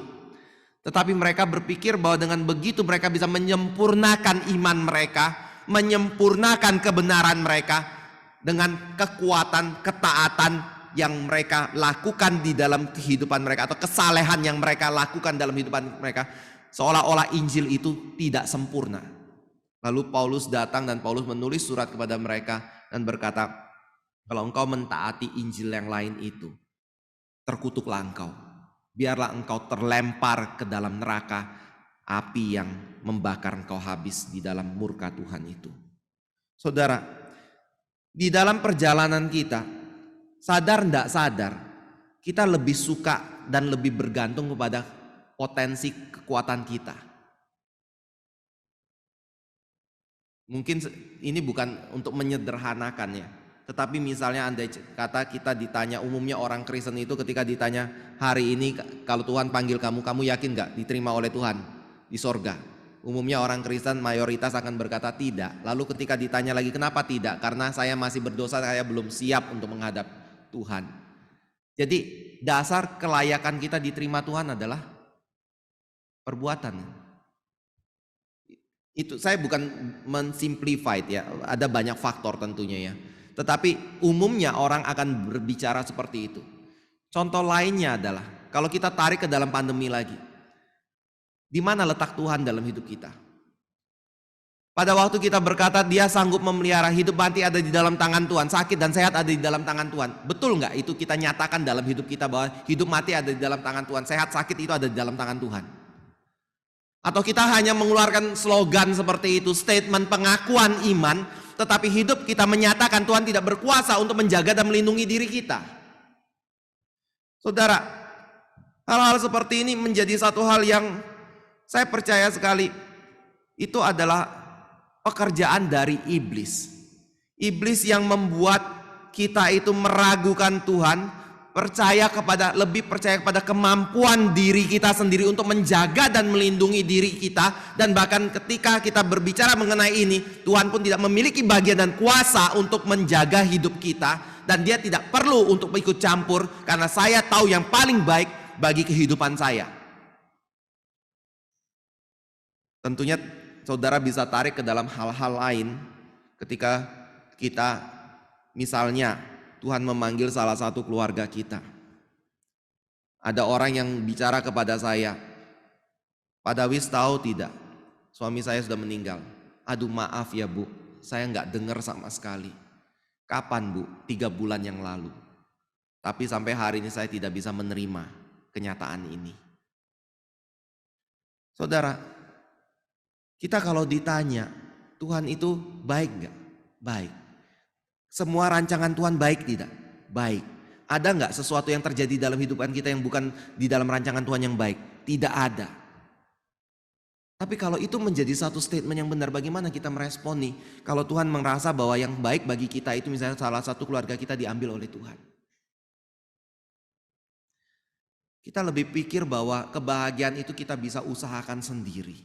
Kebenaran kita itu kita bisa usahakan sendiri. Kesehatan kita bisa usahakan sendiri. Keselamatan kita bisa usahakan sendiri. Walaupun kita ngomong Yesus Kristus itu adalah Tuhan dan Juru Selamat dalam hidupku.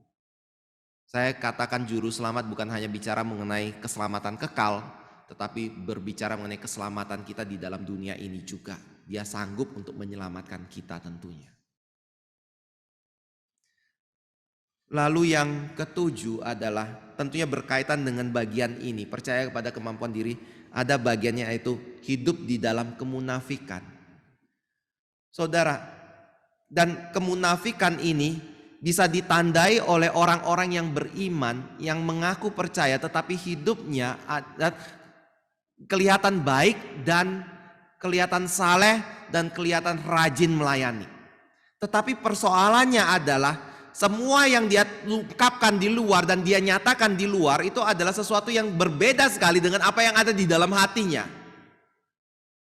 Dia melayani bukan karena dia sadar akan kasih karunia Kristus dalam hidup dia. Bukan karena dia diberikan suatu hak istimewa untuk bisa melayani atau privilege seperti itu. Tetapi karena ada keuntungan-keuntungan yang dia dapatkan di dalam pelayanan itu. Gereja Reform kan seringkali dicap dengan gereja repot ini itu ya. GRII, gereja repot ini itu. Dan orang yang masuk ke dalam gereja Reform, kalau dia sudah begitu jadi anggota, pasti dipercayakan pelayanan ini dan itu. Cukup banyak. Lalu dia mulai aktif. Saudara, keaktifan itu menyatakan hidupan yang saleh bukan? Alkitab bilang bukan.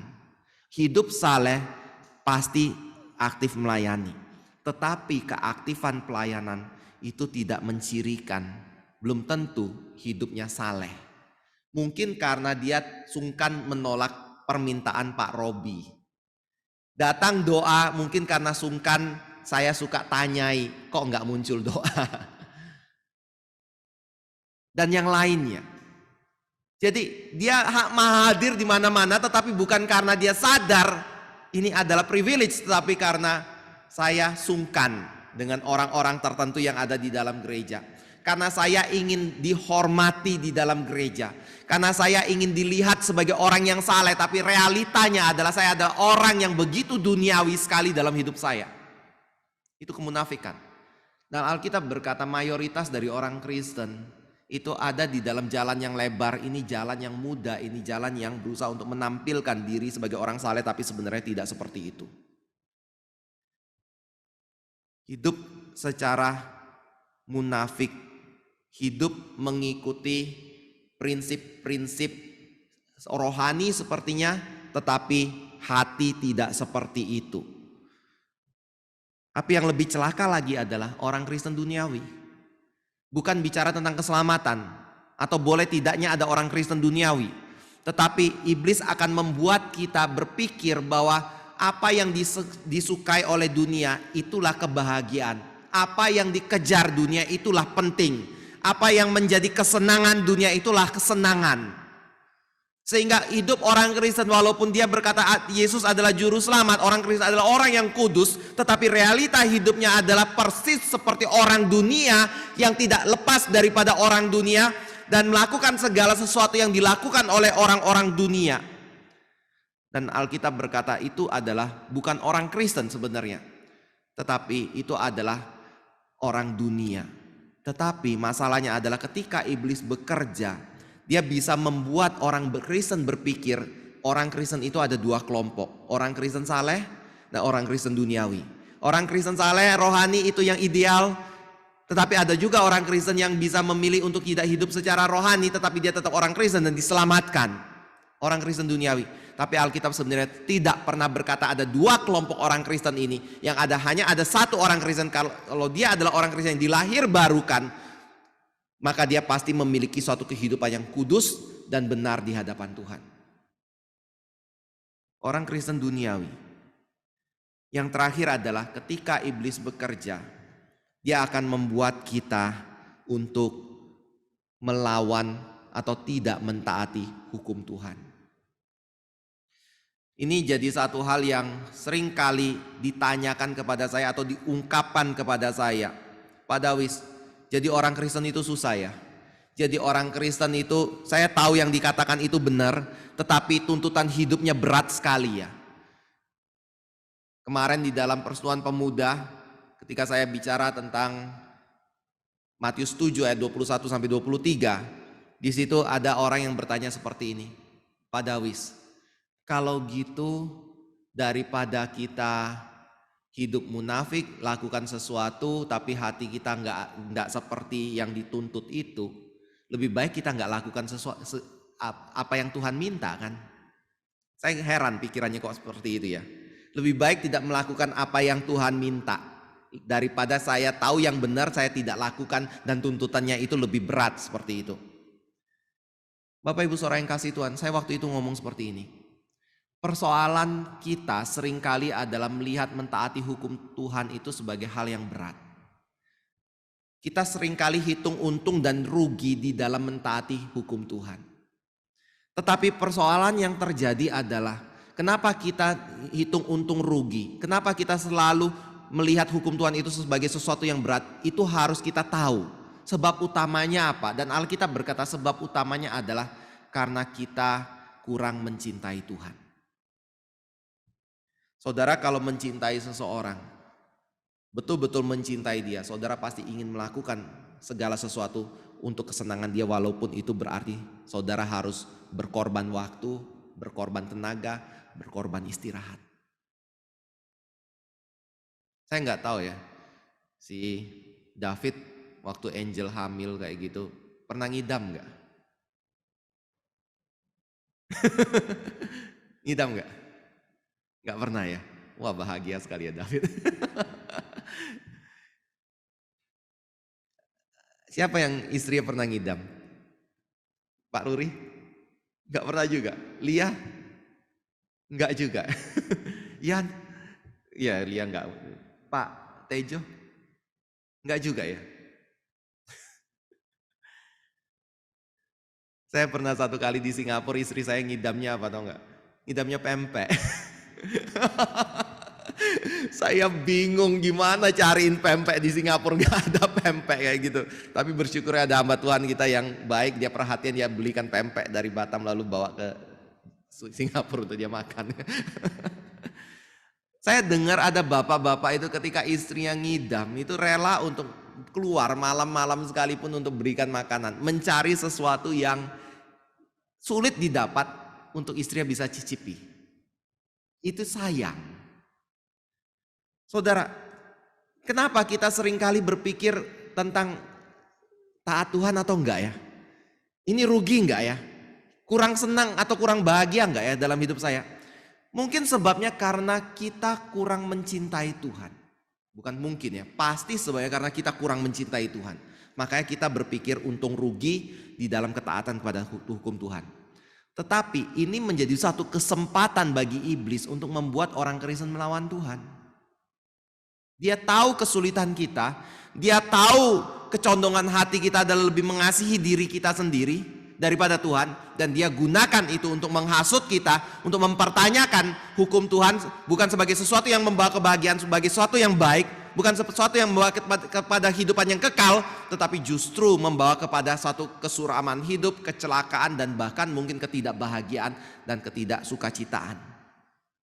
Dan seringkali iblis berhasil di dalam menjalankan prinsip ini. Nah, ini ada 8 cara iblis bekerja. Dan ketika kita hidup sebagai orang Kristen, kita perlu tahu nggak 8 prinsip ini?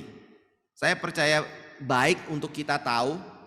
Tetapi saudara jangan lupa ketika iblis bekerja, Alkitab berkata di dalam Yohanes 8 ayat 44, kalau dia adalah bapa segala dusta. Itu, dan ketika kita baca di dalam Kejadian pasal 3, dia menyamar sebagai seekor ular atau dia mengambil wujud seekor ular sebagai makhluk yang paling cerdik di antara semua makhluk yang lain. Itu berarti bahwa iblis itu walaupun cara kerjanya seperti ini, mungkin dia bisa menimbulkan kombinasi-kombinasi di dalam serangan yang dia berikan kepada orang Kristen, sehingga orang Kristen kesulitan untuk mendeteksi atau kesulitan untuk bisa mengetahui pekerjaan iblis di dalam menyerang dan menjatuhkan kehidupan kesalehan diri kita. Lalu bagaimana? Kayak gini, iblis tetap jauh lebih cerdik, iblis tetap jauh lebih berkuasa, iblis tetap jauh lebih mampu mencari celah kelemahan kita untuk menjatuhkan diri kita. Bagaimana menghadapi dia? Kita bersyukurnya adalah Alkitab mengatakan kepada kita pengertian ini di dalam ayat yang ke-13. Kalau saudara baca ayat yang ke-10 sampai ayat yang 11-12, di situ bicara tentang tipu muslihat iblis yang begitu luar biasa di dalam melawan kita. Tetapi di ayat 13 dikatakan, sebab itu ambillah seluruh perlengkapan senjata Allah, supaya kamu dapat mengadakan perlawanan pada hari yang jahat itu dan tetap berdiri sesudah kamu menyelesaikan segala sesuatu. Paulus mau ngomong apa ya? Satu, ada sumbernya, yaitu iblis, musuh. Ini ada kita yang ada di bawah serangan iblis itu. Ada Allah yang lebih berkuasa. Tanggung jawab kita di sini apa? Waktu iblis menyerang. Tanggung jawabnya adalah, kamu gak usah pusingin ini. Ini bukan urusan. Yang kamu perlu pusingin adalah kamu mengenakan perlengkapan senjata Tuhan atau tidak. Itu cara hadapi iblis. Iblis mau ngatur strategi seperti apa, gak usah terlalu dipusingin dan gak usah terlalu dikhawatirkan dan gak usah terlalu ditakutkan. Dia mau pakai taktik apa, dia mau pakai jalur yang mana. Gak usah dipusingkan. Yang penting adalah kita mengenakan perlengkapan senjata Allah atau tidak. Dan kita harus menuntut diri untuk mengenakan perlengkapan senjata itu dalam hidup kita. Itu yang utama. Dengan begitu Paulus berkata, kita bisa tetap berdiri sesudah kamu menyelesaikan segala sesuatunya. Makanya di dalam ayat 14 dikatakan, jadi berdirilah tegap, berikat pinggangkan kebenaran dan berbaju zirahkan keadilan. Nah, hari ini saya mau ajak kita masuk lebih lanjut sedikit berkenaan dengan apa yang dimaksud dengan berikat pinggangkan kebenaran. Saudara, kalau perhatikan di dalam pakaian tentara Romawi, maka pakaian tentara Romawi itu mengandung beberapa elemen ya. Ada helm seperti itu, ada pakaian yang biasanya berwarna merah, sebuah kain yang mungkin bisa dikatakan berbentuk segi empat, lalu di tengahnya itu dibuat lobang untuk kepala masuk, di kiri kanannya itu ada tangan kita yang bisa keluar di kiri kanan itu, dan kainnya itu tidak seperti pakaian sekarang yang slim fit, yang ngepres di dalam kepada tubuh kita, tetapi pakaiannya itu longgar. Lalu di luarnya itu ada tameng, bukan tameng, apa itu? Baju besi itu apa? Zirah ya, baju zirah. Ada perisai, ada sepatu, ada pedang, ada tali yang mengikat di sini untuk menggantung pedang. Nah, di dalam kondisi seperti ini, orang itu pasti tidak mungkin bisa berperang kalau dia hanya menggunakan pakaian yang bahasa Palembang itu gobor ya, bahasa Jawa itu yang longgar itu. Nggak bisa. Dia kalau pergi berperang dengan menggunakan pakaian yang longgar seperti itu, pasti musuh gampang sekali melawan dia. Maka saudara kalau lihat di dalam atlet punya pertandingan, orang-orang biasanya nggak akan pakai pakaian yang longgar, tetapi pakaian yang ketat-ketat semua, supaya pertama tidak menghalangi angin dan dia bisa fokus untuk atletik ya. Kalau bergulat dia tidak menggunakan pakaian yang longgar, tapi yang ngepres supaya tidak ada kesempatan musuh menggunakan pakaian untuk mengalahkan dia. Nah, untuk bisa pergi berperang maka ada satu bagian lagi, yaitu namanya ikat pinggang.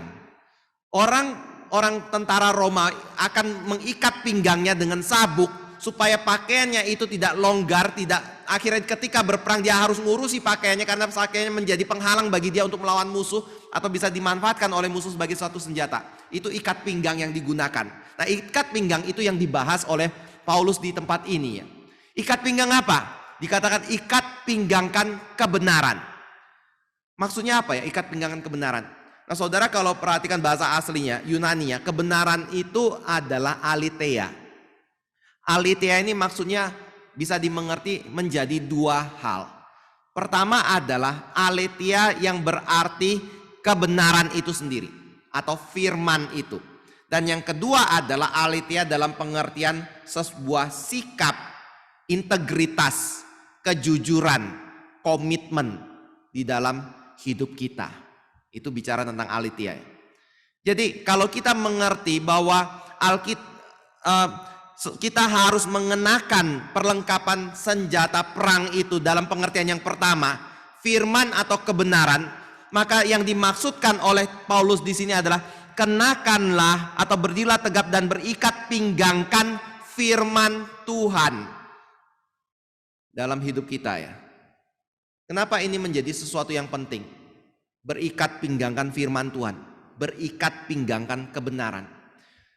Sebab ketika iblis bekerja, cara iblis bekerja itu adalah membuat orang Kristen ditipu atau melalui tipu muslihat. Kalau saudara tadi baca di dalam pasal yang ke-6 ayat yang ke-11 ya.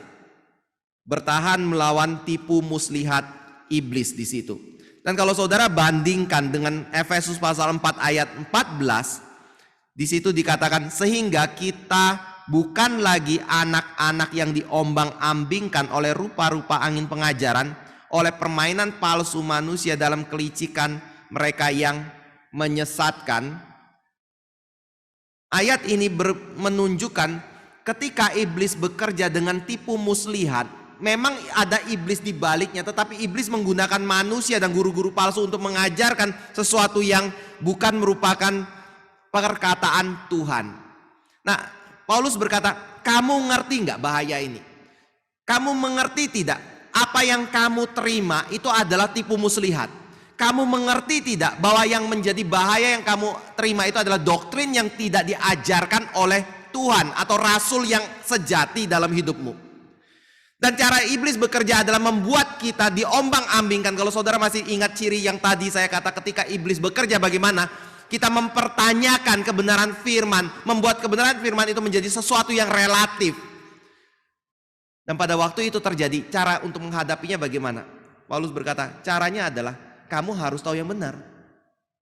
Misalnya ambil contoh seperti ini ya, kalau saudara lihat di dalam Roma pasal 12 ayat 1 sampai 2, di situ dikatakan kita harus bagaimana?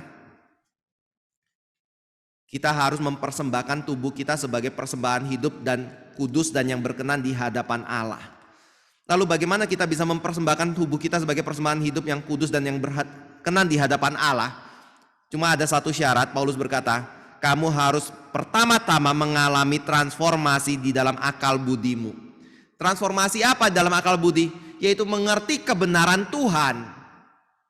Karena di dalam Yohanes 17 ayat 17 kebenaran itu yang menguduskan diri kita. Jadi sebagai orang Kristen hal yang pertama yang paling penting untuk bisa melawan iblis adalah kita harus mengerti kebenaran seperti yang Kristus ajarkan bagi diri kita. Tanpa kita mengerti kebenaran itu kita tidak mungkin memiliki kemampuan untuk bisa melawan iblis dan memberikan suatu persembahan tubuh yang hidup, yang kudus dan yang berkenan kepada Tuhan Allah. Bapak Ibu Saudara yang kasih Tuhan, ini adalah tantangan yang berat bagi orang Kristen. Karena pada waktu kita berbicara mengenai kekudusan dan korban persembahan hidup yang Tuhan tuntut dalam hidup kita, sebenarnya ada dua. Pertama adalah memberi hidup kita dengan cara mengorbankan nyawa kita bagi Tuhan. Atau yang kedua adalah memberikan seluruh hidup kita bagi Tuhan. Dan yang Alkitab tuntut ada dua-duanya ini bagi kita. Stefanus diminta oleh Tuhan untuk mati bagi Tuhan sebagai martir pertama. Tetapi Bapak Ibu Saudara yang kasih Tuhan, mungkin banyak dari orang Kristen akan rela hati mati bagi Tuhan sebagai martir bagi Tuhan. Tetapi mungkin banyak orang Kristen yang gagal dan jatuh di dalam aspek pengudusan kehidupan korban yang kedua, yaitu korban yang hidup bagi Tuhan. Karena pada waktu kita harus menyerahkan hidup kita sebagai korban yang hidup, maka itu berarti kita harus terus menjaga hidup yang konsisten dan sinkron dengan kebenaran firman Tuhan sampai kita dipanggil oleh Tuhan. Bisa nggak? Justru di situ menjadi satu tantangan yang berat dalam kehidupan orang Kristen. Tetapi bagian yang pertama yang saya mau katakan ini, kita tidak mungkin bisa hidup sampai Tuhan panggil dengan setia, dengan terus menyerahkan tubuh kita sebagai korban yang hidup untuk dipersembahkan kepada Tuhan kalau kita tidak mengerti kebenaran firman yang Tuhan nyatakan bagi hidup kita. Jadi kalau kita berpegang pada prinsip yang penting adalah perbuatan kasih dan bukan doktrin, saya yakinkan orang itu pasti sudah salah. Pasti sudah melakukan hal yang tidak berkenan di hadapan Tuhan. Karena ketika mereka bicara tentang kasih, mau bicara kasih seperti apa yang harus dilakukan oleh orang Kristen. Kalau mereka tidak utamakan doktrin, mereka sudah nggak tahu kasih seperti apa yang harus dihidupi oleh orang Kristen. Jadi harus ada iman. Makanya Francis Schaeffer berkata, aku melakukan apa yang aku tahu dan aku tahu apa yang aku Atau aku melakukan apa yang aku pikirkan, dan apa yang aku pikirkan adalah sesuai dengan apa yang aku imani. Dan itu adalah 3 hal yang saling berkaitan. Gak bisa kita pisahkannya. Jadi pada waktu Paulus berkata, kamu harus berikat pinggangkan kebenaran. Pengertian kebenaran pertama adalah saya harus mengerti perkataan Tuhan. Saya harus mengerti doktrin yang diajarkan berkenaan dengan firman Tuhan. Dan itu sebabnya kenapa khotbah menjadi penting. Kenapa di dalam setiap pertemuan dari orang-orang Kristen harus ada pengajaran firman yang diberikan. Karena dengan begitu kita akan makin dekat dengan kebenaran, makin mengerti kebenaran yang Tuhan kehendaki. Saudara, kalau ingin mengejar satu pertemuan bersama dengan orang Kristen, yang paling utama itu bukan hanya sekedar persekutuan, tetapi saudara bisa mendapatkan kebangunan pengertian firman tidak melalui pertemuan-pertemuan orang Kristen atau persekutuan-persekutuan orang Kristen yang diadakan, yang saudara hadiri itu. Tapi umumnya kita akan ngomong kayak gini ya. Firman lagi. 1 kali dalam 1 minggu cukuplah. Maksimal 2 kali dalam 1 minggu cukuplah. Yang lainnya bagaimana? Yang lainnya nonton TV. Yang lainnya baca buku-buku yang duniawi. Yang lainnya olahraga dan bergaul dengan kehidupan teman-teman yang bukan Kristen mungkin. Atau orang Kristen yang tidak hidup di dalam kesalehan. Coba komparasi ya. Dalam 1 minggu cuma 2 jam dengar firman. Ibadah. Atau kalau itu kebaktiannya 2 jam, firmannya cuma 1 jam. Kalau dalam 1 minggu 2 kali ikut pertemuan, masing-masing 1 jam, 2 jam 1 minggu. Yang sisanya berapa jam itu ya? 1 hari 24 jam, kali 7 berapa jam? 158 jam. Bukan, 168 jam. Kurangi 2 jam, 166 jam kita untuk apa? Untuk lakukan hal yang lain. Bisa nggak taat Tuhan? Bisa nggak korbankan, persembahkan tubuh kita sebagai persembahan yang hidup bagi Tuhan? Ada nggak kebenaran yang menuntun kita? Kebenaran menjadi begitu minoritas dibandingkan mayoritas yang kita temui di tengah-tengah hidup kita yang bukan kebenaran, tetapi akhirnya saya percaya yang mayoritas itu yang bersuara di sekitar kita itu akan menjadi hal yang kita ikuti, bukan yang minoritas. Makanya Paulus di Korintus berkata, pergaulan yang buruk itu merusak yang baik. Saudara, penting utamakan pengajaran. Itu jauh lebih menjadi hal yang akan berdampak kekal dan menguduskan hidup kita kalau kita lebih utamakan itu. Walaupun mungkin kita tidak menerima 100%. Tapi saya percaya paling tidak ada yang kita resap dan ada yang diingatkan kembali untuk kita makin harus hidup di dalam pengudusannya. Yang kedua adalah pengertian kebenaran itu lebih kepada suatu kejujuran integritas hidup atau hidup di dalam sebuah komitmen bagi Tuhan. Saya mau ajak saudara buka dari Filipi 1 ayat yang ke 9, 10, 11. Filipi 1 ayat yang ke 9, 10 dan ayat yang ke 11.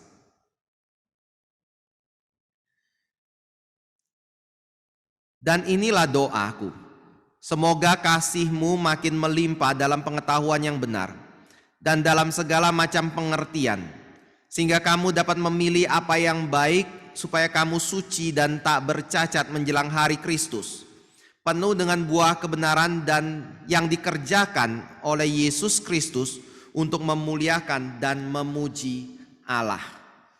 Bapak Ibu Saudara yang kasih Tuhan, kalau kita perhatikan kalimat Paulus ini dan doa Paulus itu ditujukan kepada siapa? Apakah kepada orang-orang bukan Kristen? Jawabannya pasti bukan. Dia tujukan kepada jemaat Filipi. Dan pada waktu Paulus berkata kepada jemaat Filipi, aku berdoa supaya kasihmu makin melimpah, pengetahuanmu yang benar itu dan dalam segala macam pengertian. Apakah itu berarti orang-orang jemaat Filipi sebelumnya tidak memiliki kasih, tidak memiliki pengetahuan yang benar dan tidak memiliki kelimpahan pengertian? Jawabannya juga pasti tidak. Mereka sudah punya itu. Mereka sudah punya kasih, mereka sudah punya kebenaran, pengetahuan, dan sudah punya pengertian.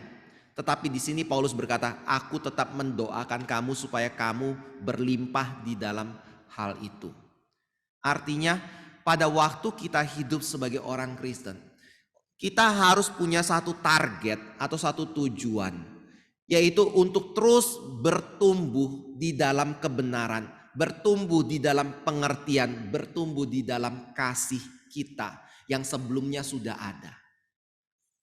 Dan itu berarti Paulus sedang menuntut orang-orang Filipi untuk memiliki suatu komitmen hidup bagi kebenaran Tuhan. Itu ikat pinggang ya. Pengertian yang kedua, saya siap sedia. Saya siap untuk melakukan satu tugas tertentu. Saudara boleh bandingkan itu dengan misalnya Lukas 12 ayat 35. Lukas 12 ayat 35.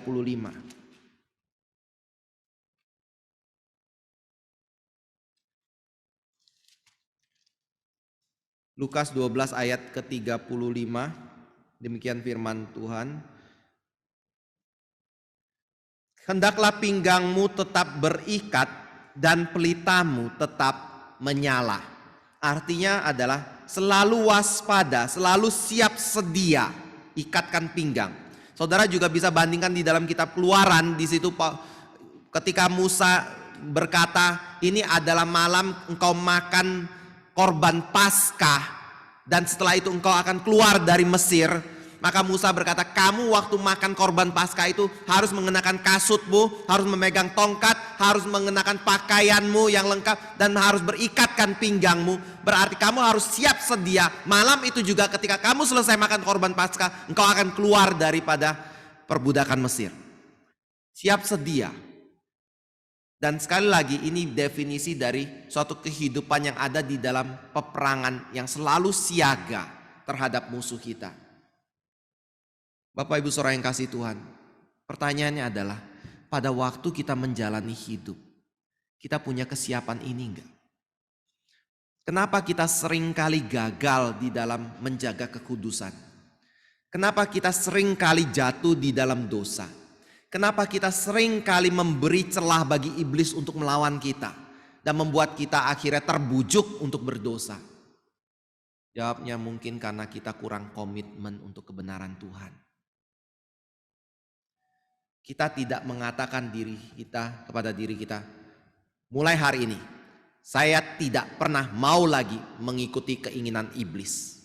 Mulai hari ini apa yang Tuhan katakan itu adalah kebenaran yang harus saya lakukan, dan saya tidak mau kompromi terhadap apa yang Tuhan katakan. Saya nggak mau bermain-main dengan perkataan Tuhan. Baru-baru ini kita di WA mungkin enggak tahu Bapak Ibu Saudara menerima WA enggak yang surat dari seorang dokter yang baru meninggal karena COVID di Papua. Namanya Tigor. Ini bukan untuk promosi dia tapi belum dengar ya. Sorry, saya bacain aja ya. Saya belum selidiki orang ini seperti apa hidupnya. Tetapi ada salah satu penatua kita yang berkata kalau dia adalah orang yang menjadi teman dia dari muda. Sorry.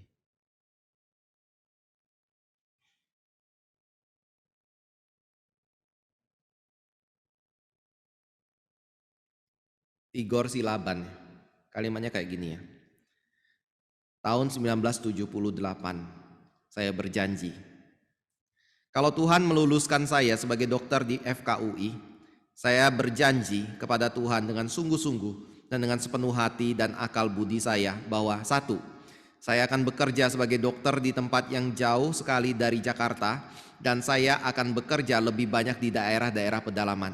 Saya tidak akan pernah membuka praktek dokter swasta mandiri atau partikelir. 3, saya tidak akan pernah meminta uang jasa kepada masyarakat ataupun perorangan atas pekerjaan dokter saya. 4, saya hanya akan bekerja sebagai dokter di institusi pemerintah atau swasta, dan merekalah yang harus membayar saya sesuai dengan hak saya. Demikianlah janji ini saya ucapkan pada hari Minggu tanggal 15 Januari 1978 jam 11 malam di tepi pantai Ancol dengan mempertaruhkan harga diri dan martabat saya. Semoga kiranya Tuhan akan selalu menolong dan menguatkan saya dalam menjalankan janji ini. Kemarin 2 hari yang lalu atau kemarin dia meninggal karena COVID katanya di Papua. Saudara, orang yang bisa punya komitmen yang begitu besar sekali. Dia mulai hari itu mungkin ya, saya boleh saudara teliti perjalanan hidup dia dan autobiografi dia mungkin. Dia betul nggak mentaati janji dia yang dia ucapkan itu? Kita bagaimana? Kita ngomong Kristen itu benar. Kita ngomong firman Tuhan itu adalah kebenaran. Kita ngomong itu adalah penuntun kita, pelita kehidupan kita. Kita bilang bahwa firman itu manis seperti madu mungkin. Saudara, ada komitmen enggak? Saya percaya kita harus bertumbuh di dalam komitmen itu. Dengan begitu kita baru bisa menang terhadap cobaan iblis yang berusaha untuk menghancurkan kita. Jangan menjadi orang Kristen yang akhirnya hidup pun gak punya tujuan, gak punya arah, gak punya perjuangan. Yang penting saya nyaman, hidup saya sudah cukup saat ini. Saya bisa menikmati apa yang saya suka, ya sudah. Ya saya jalani aja. Itu yang namanya Kristen suam-suam kuku. Dan Tuhan berkata lebih baik kamu dingin atau kamu panas dan tidak suam-suam kuku. Saudara, kenakan atau berikat pinggangkan kebenaran. Buatlah suatu komitmen di dalam hidupmu untuk mentaati Tuhan. Jangan tawar-tawar, jangan beri celah untuk merasa bahwa mentaati Tuhan itu hal yang rugi dan tidak membawa kesenangan. Jalankan itu mulai hari ini sampai Tuhan panggil. Ayub pernah berkata, aku berjanji dengan mataku untuk tidak melihat perempuan muda. Dan dia jaga itu seumur hidup dia. Kita bagaimana? Saya berdoa kita boleh punya satu ketulusan di dalam mengikut Tuhan, kejujuran luar dan dalam, komitmen bukan untuk suatu kehidupan di luar saja, tetapi komitmen di dalam hati kita untuk menjaga kebenaran dan menjalankan kebenaran sampai Tuhan memanggil kita. Mungkin jatuh enggak? Mungkin bisa, tapi kita kembali bertobat dan komitkan kembali untuk hidup di dalam kebenaran. Saya percaya itu adalah kunci pertama kita bisa melawan iblis berkemenangan. Saya sendiri menerapkan itu dan saya tahu bahwa ini adalah satu kebenaran, karena dengan berkomitmen seperti itu kita baru bisa melawan dosa dan hal-hal yang sebelumnya kita sulit sekali untuk bisa berkemenangan melawannya. Kiranya Tuhan boleh berkati kita ya. Mari kita berdoa, lalu kemudian kita bangkit berdiri, kita mengucapkan pengakuan iman rasuli. Kami kembali bersyukur Bapa untuk firman-Mu, untuk kebenaran, untuk kasih-Mu, untuk pertolongan-Mu, untuk kami hidup di dalam pengudusan, untuk hal-hal yang membuat kami makin mengerti bagaimana kami sebagai orang Kristen, sebagai anak-anak-Mu yang telah Engkau kuduskan melalui darah Kristus, boleh hidup di dalam kekudusan dan berkemenangan di dalam melawan iblis.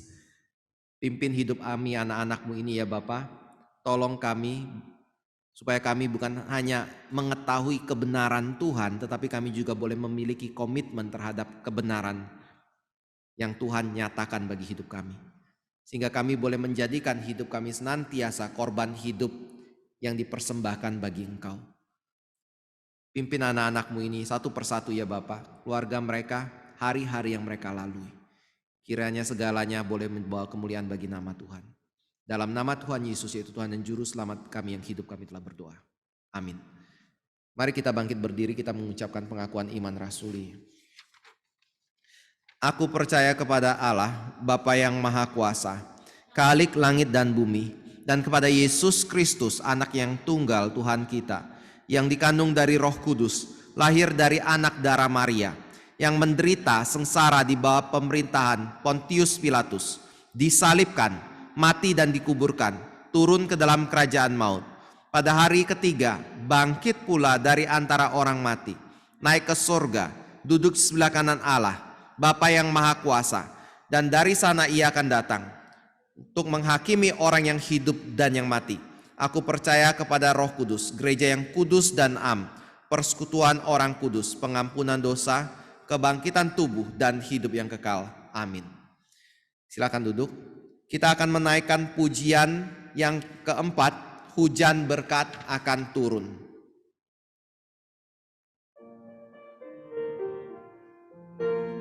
Sambil memberikan persembahan, saudara bisa lihat dari QR code yang ada di dalam grup ataupun yang ada di layar.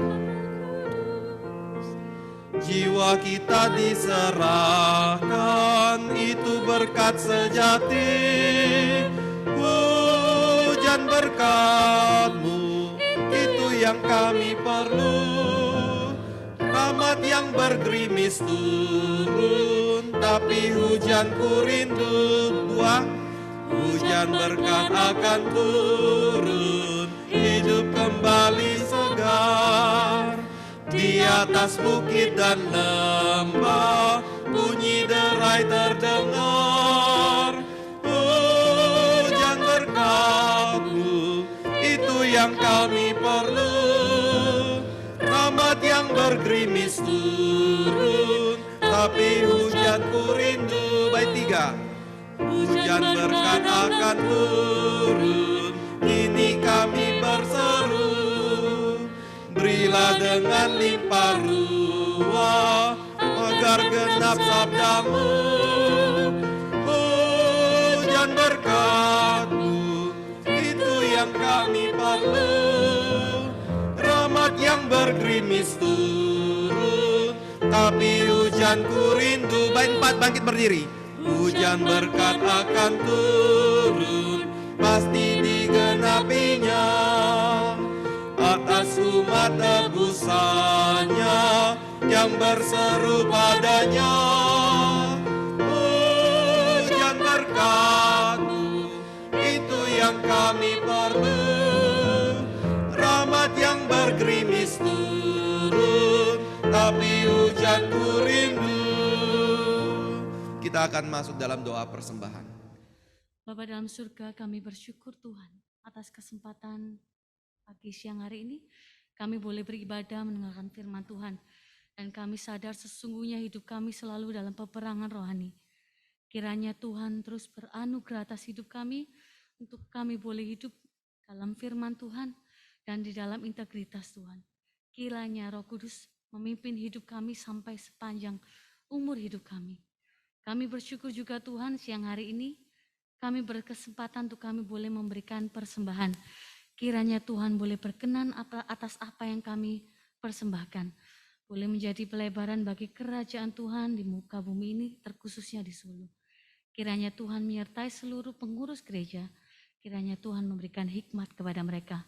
Kami bersyukur dan sudah berdoa hanya di dalam nama Tuhan kami Yesus Kristus. Amin. Amin. Dengan tetap berdiri, mari kita kembalikan kemuliaan kepada Allah Tritunggal dan siapkan hati menerima berkat Tuhan.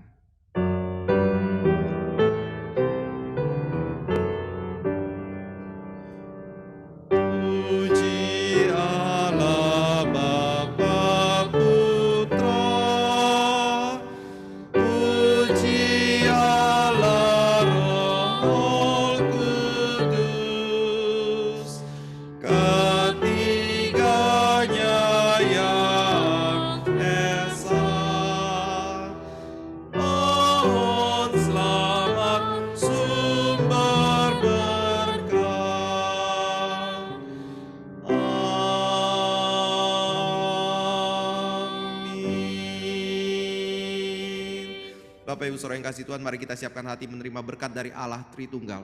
Tuhan memberkati engkau dan melindungi engkau. Tuhan menyinari engkau dengan wajahnya dan memberi engkau kasih karunia. Tuhan menghadapkan wajahnya kepadamu dan memberi engkau damai sejahtera. Amin.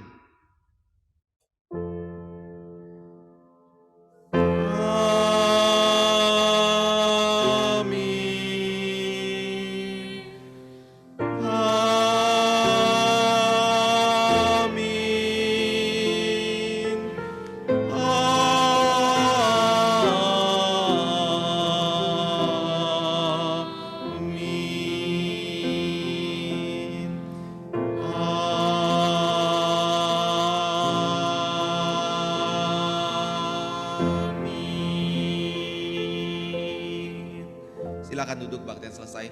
Tuhan berkati saat teduh